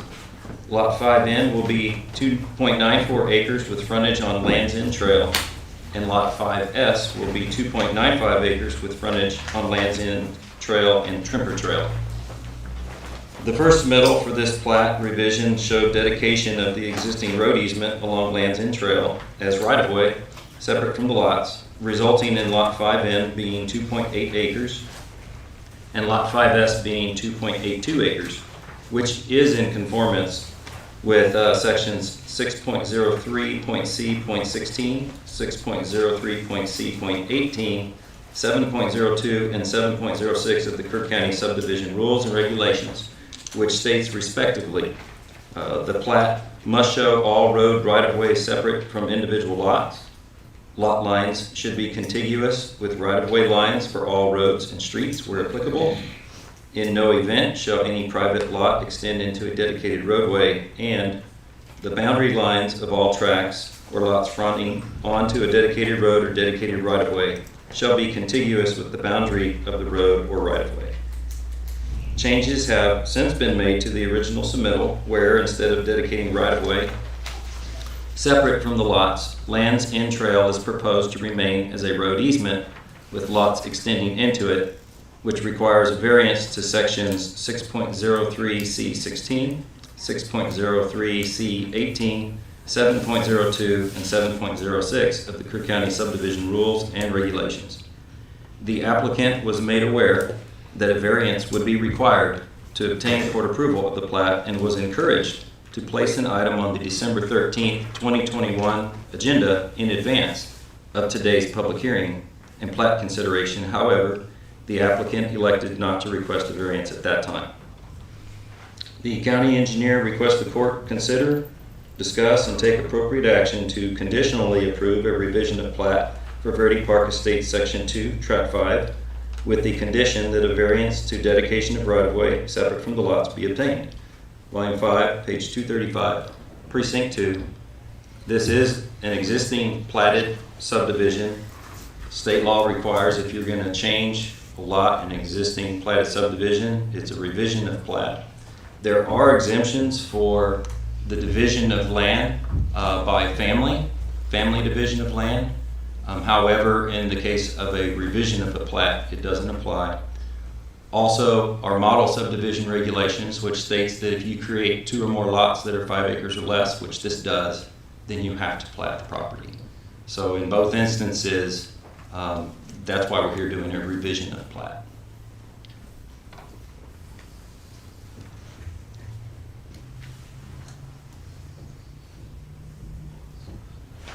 I'm in favor of conditionally approving.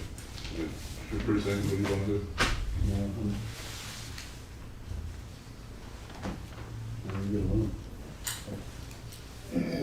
I'm not in favor of it.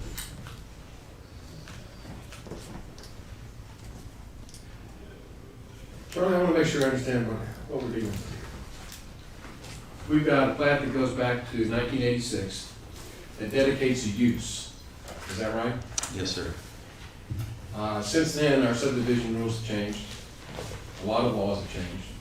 Yes, sir. And our subdivision rules that were adopted in 2007, is that Yes, right? Require revision of plat to include a dedicated right-of-way.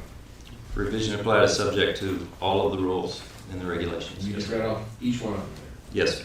So while everything was perfectly appropriate back in 1986, and still is, unless they want to revise that plat, Yes, is sir. what they're trying to do. If they want to revise it, then they have to comply with the rules that are in place at the time of the revision. Yes, sir. And that's what you're bringing to our attention here, is that the rules that are applicable to this transaction now require that be dedicated. Yes, sir. Or a variance granted by the court to not dedicate it as separate. And so your recommendation is that to approve it subject to obtaining a variance. Obtaining a variance, yes, sir. And we talked earlier about the procedure to obtain that variance would require some sort of hearing where we would go through and make determinations as to whether or not it meets the criteria for the variance. Yes. And so what you're asking us to do today is to approve your recommendation to approve the plat conditionally, subject Yes, to sir. obtaining that variance. And I also anticipated that that a request for the variance could be made during the public hearing, which I think it was. I don't know that it hit all the points, and it wasn't a separate item specifically, as the court has made clear that is the protocol. But did that on purpose, knowing that you very well could have felt like the variance request was satisfied today. I don't know if you feel that it is. I do not. Why is that? Because I don't think it's met the criteria. In what way? Well, if you go through the criteria, you've got the checklist that Charlie gave you. Right. I've got that copy here. But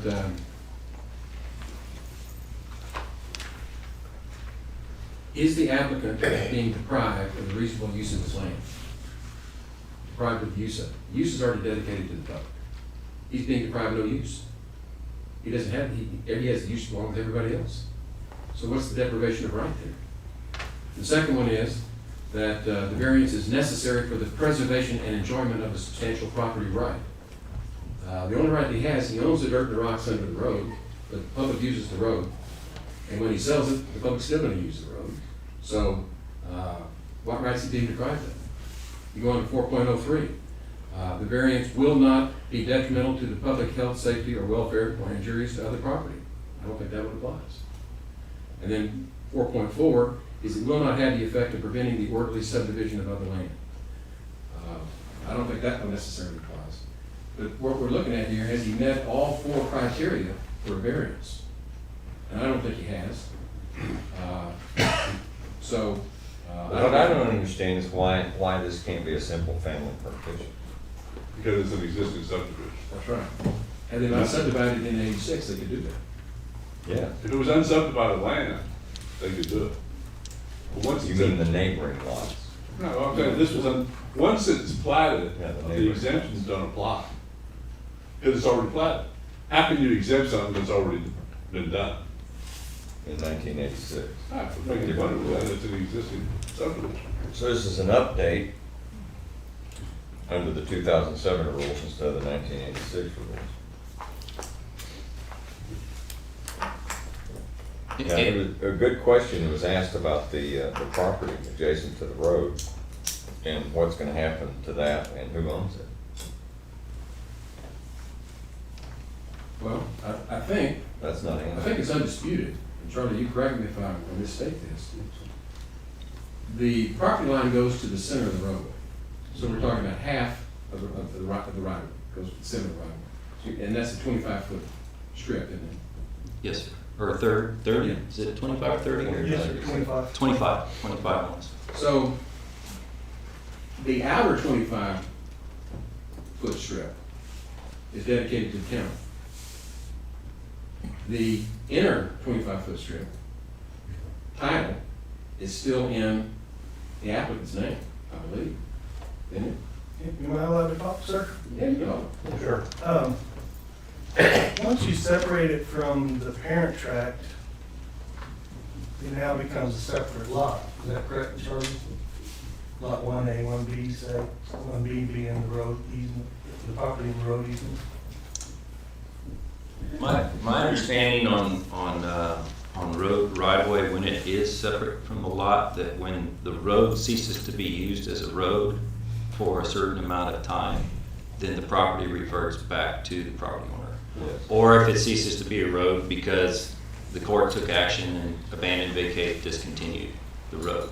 Those are two instances where it's my understanding that it goes back to the original property owner. Well, So these documents showing this dedication is critical, or the existing plat showing that the property line goes to the center is the proof of who it belongs to if the road ever gets abandoned or I something. guess, well, I mean, this is simple, I don't understand why it's so complicated here.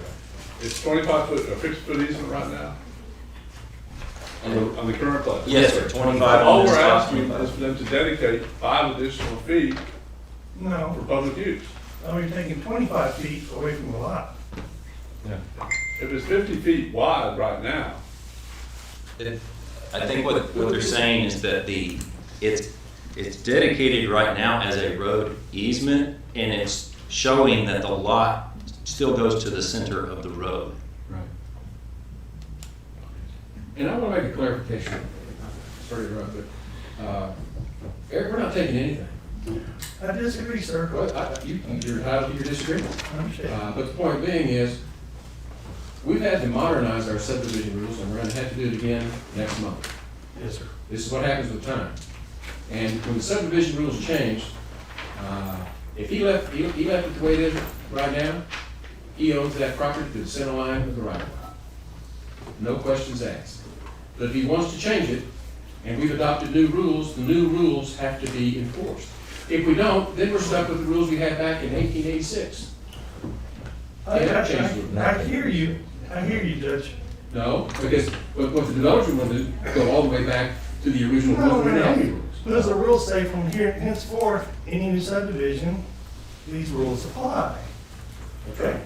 So the harm that's being done is, and we'll go specifically to the 10-acre example. If this is a 10-acre tract, this exact same parameters. I'm not talking about 10-acre tracts. We're talking, this is a hearing about this tract. Yes, okay. And The all harm I'm that's being saying, done. no, Eric, all I'm saying is, we've got to draw the line in the sand somewhere and enforce subdivision rules. If we don't, they're gonna gobble us alive. And I don't like the way some of these things apply, but we have to enforce the rules. And the rule says dedicate. And all that means, if you want to subdivide it, you follow today's rules. If you want to sell it, you can sell it. And you don't have to subdivide it, be somebody else's head. But you can't sell that property now. You have condemned it.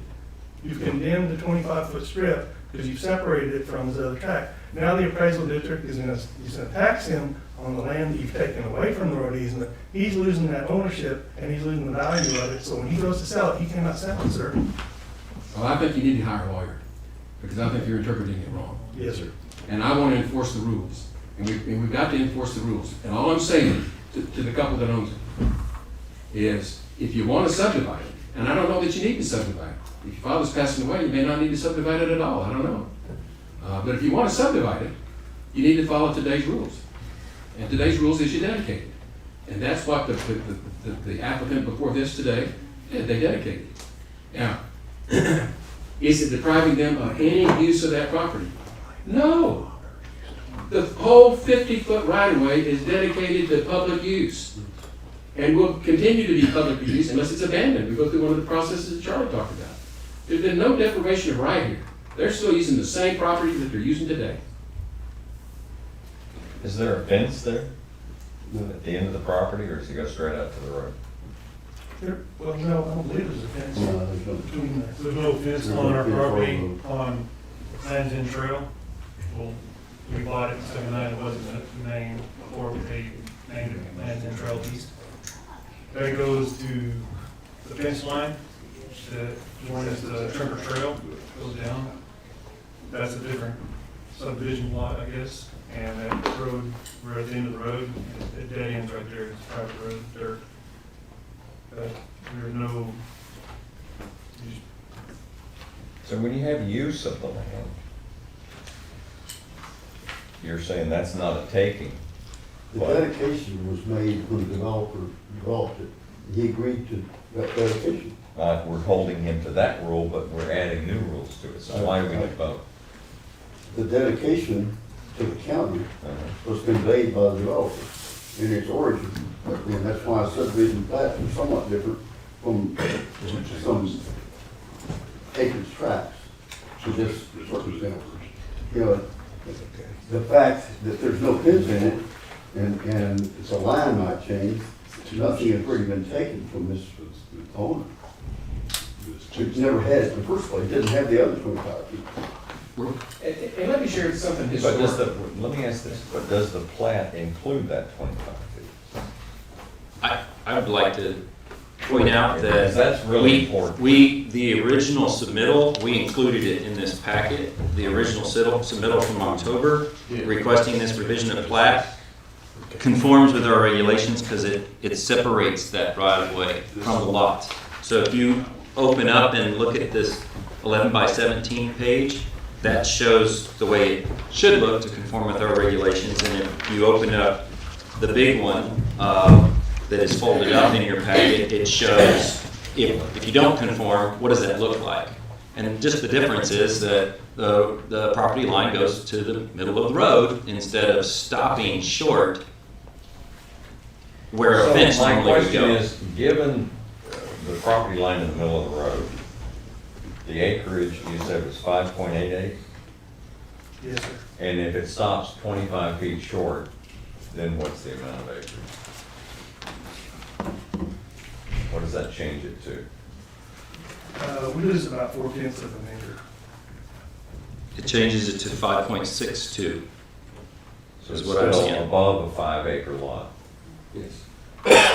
But my point is they're not losing anything. Because No, they're but I'm dedicated trying their to use. But this is for changing hands and so on in the I future. understand. And just a historical footnote, and Charlie will remember this, and I'm pretty sure this property went through a jury review trial.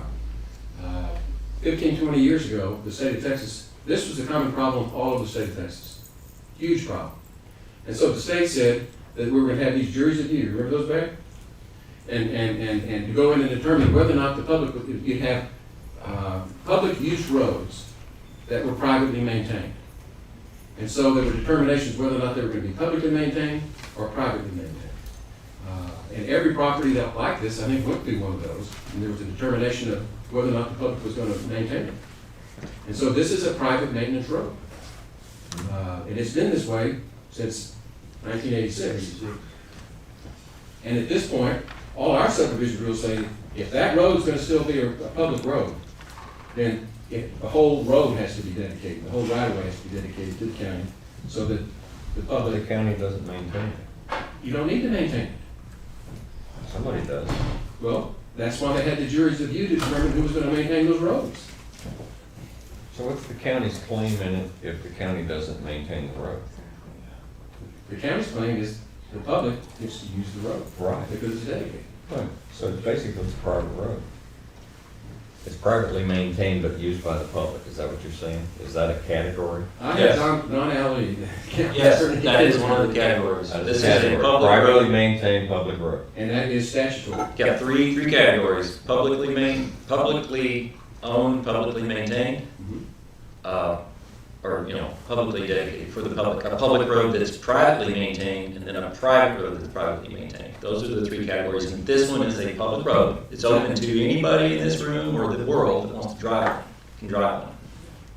There's a Okay. sign. But it's privately maintained.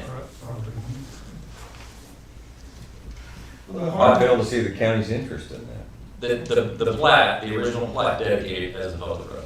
Yeah. It's the public use. The county is responsible for the public use.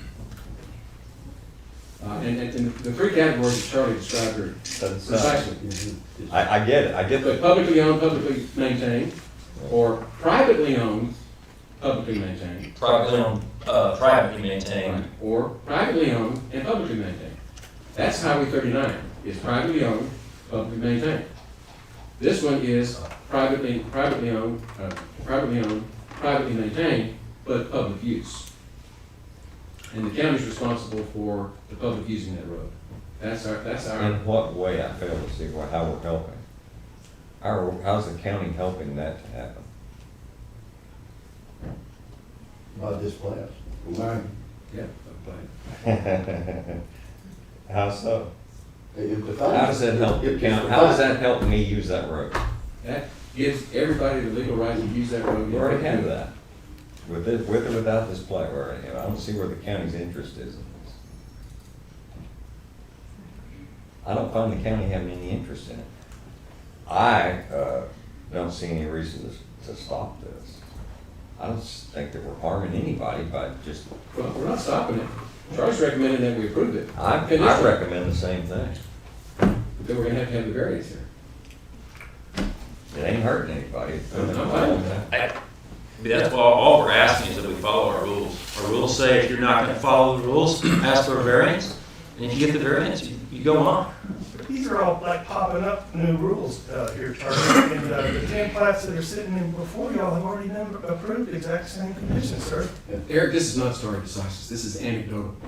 And the Yeah, fact that we it's made precedent, the fact sir. that we made mistakes in the past, since we adopted the new rules, they're mistakes, True. okay? And so- But we can't keep making the same mistakes when we know they're It's mistakes. not a mistake, sir. It is a mistake.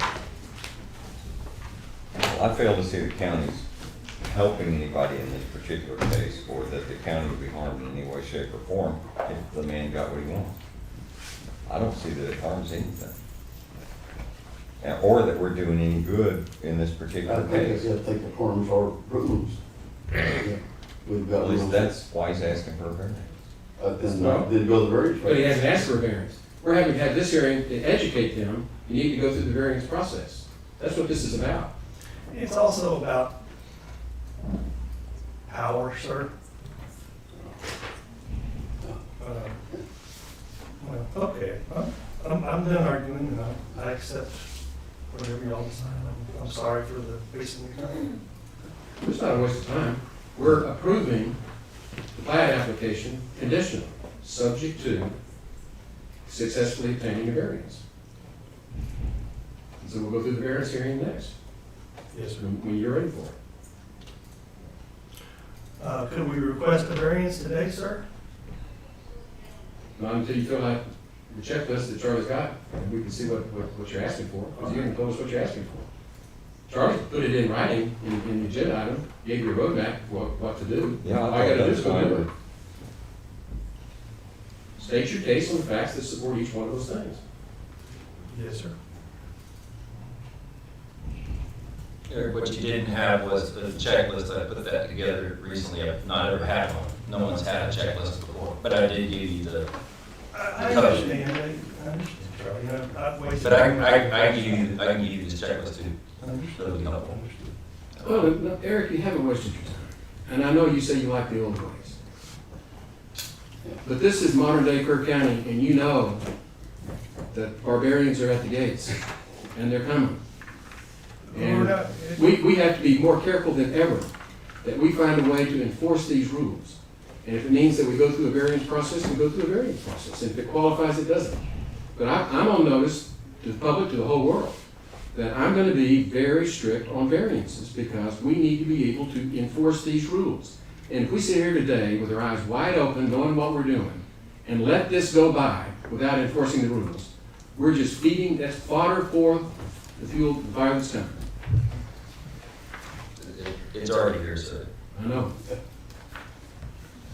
And so I'm sorry that you're caught in the crossfire here, but we've got to enforce our rules. And I appreciate that, that this is inconvenient, but this is what we have to do. We have to enforce these rules. They haven't been enforced in the past. That's what happened, Eric, they didn't get enforced. Yes, ma'am? I don't want to argue anymore on this. Well, can I just say one thing? You need to go to the podium. You all talked about, like, how things have to change, and I agree with, Mr. Ballou that, because my father-in-law does have stage 4 cancer, and for decades, he's the one that's maintaining that road. He can no longer maintain that road. So if the commission, if you guys are gonna take that part of the road, to me, it makes sense that you change the rules and that you guys, that you maintain that road too, even though it's a private road. If you're gonna take that section of the road, at least maintain that road, because nobody's there left to maintain that road. And we won't inherit all that land. My mother-in-law will have the other half of the plat. And my father-in-law is in hospice right now. So I just think it's something you should think about. Pamela Crab. And it's, right now we live at 107 Meeker here in Kerrville. Thank you for your time, gentlemen.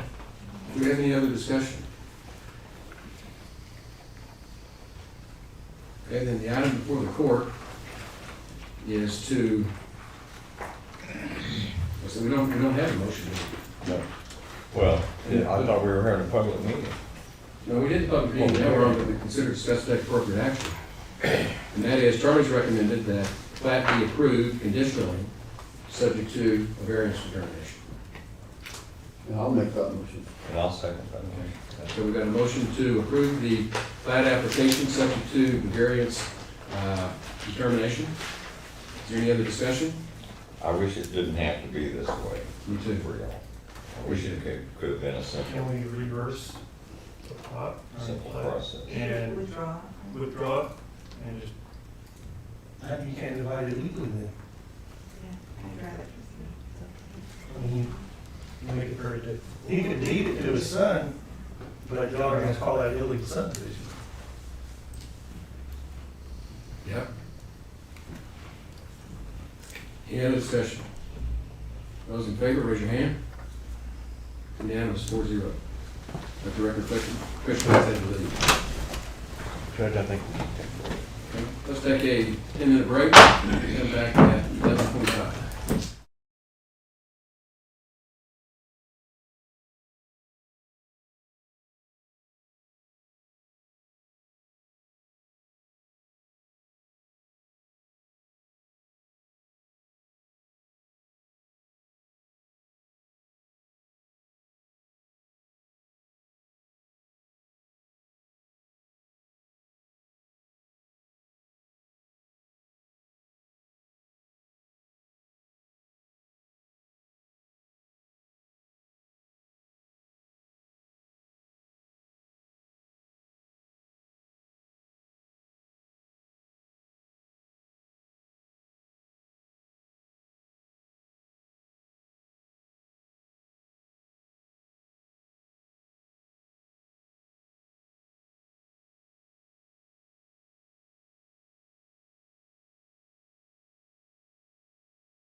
Agenda. Budget amendments. Yes, we have 4 budget amendments. The first one is the PDO grant. This is just a line item transfer. It has been pre-approved by TIDC. The second one and third one are just line item transfers in between the different departments to cover expenses. And then the last one is the equipment donation that y'all approved earlier today, the budget amendment that goes along with that. And that is, I am certifying that is new revenue. Okay. Need a motion to approve? I move for approval. Second. Mr. Harris, Mr. Blue, made the motion in the second. Any discussion? All in favor, say aye, raise your hand. Unanimous, 4-0. Note that the judge left at 11:25. 2.2, pay the bills. Yes, invoices for today's consideration are $890,187.10. I move for approval. Second. Motion in a second, motion by Mr. Harris, second by Mr. Gibson. Pay the bills as presented. All in favor, say aye, raise your hand. Unanimous, 4-0. Late bills. There are not any? Auditor reports. There are not any. Monthly reports, Commissioner. Yes. October 2021, Indigent Services, HR Director Jennifer Doss. November 2021, Indigent Services, HR Director Jennifer Doss. Animal Control Services, Director Reagan Givens. Treasurer's Monthly Report, County Treasurer Tracy Sullivan. And Payroll Report, County Treasurer Tracy Sullivan. I move for approval. Second. Motion, Commissioner Harris, accept the monthly reports, and second, Commissioner Gibson. Any further discussion? All in favor, raise your hand. It's unanimous, 4-0. Court orders. We have the court orders from our December 13th, 2021 meeting. They're court orders 39097 to 39122. Two of them, I think, suggest, recommend modifications to. One is item 1.19. Add some additional language so it will read, approved to open and read aloud the Road and Bridge Department annual bids for road-based cold mix, aggregate, emulsion oil, and corrugated metal pipe, referred to Road and Bridge Administrator for tabulation and award at a later date. We added the language on this one to refer to Road and Bridge Administrator. And then court order 39114. That was one there was a lot of discussion on. I think it was confusing the way it was worded. It read right now, approved that Callie Gargano be an alternate for Rosa Lavender and that Jody Greenstead be an alternate for Mary Krebs on the Alamo Area Council of Government Criminal Justice Advisory Committee. The intent was to remove them as alternates. So it should read, approved that Callie Gargano be removed as an alternate for Rosa Lavender and that Jody Greenstead be removed as an alternate for Mary Krebs on the Alamo Area Council of Government Criminal Justice Advisory Committee. So those two changes, I'll make a motion to approve. Second. Motion and second to approve the court orders as amended. Further discussion? All in favor, say aye, raise your hand, it's unanimous. The executive session item will be passed on that, it's 4.4, and that'll be handled at our January 10th meeting. And I believe that wraps it up. Happy New Year, everyone, and we're adjourned. Wait. Oh, we're not, oh, that's right, we gotta do those reports. Any department heads want to have any reports? Yeah, I just want to bring to y'all's attention that the IT department is in the process of our server updates, and so there will be some large bills coming. But it's all budgeted. Yes. Any outages? Which I hope not. Okay. I was hoping for good news. I mean, there'll be some minute stuff that we'll have to take something down and move it across, but there shouldn't be big stuff. Okay. Any other department heads? Status reports from elected officials? Be none. Status report from liaison commissioners? Be none. That being said, Happy New Year.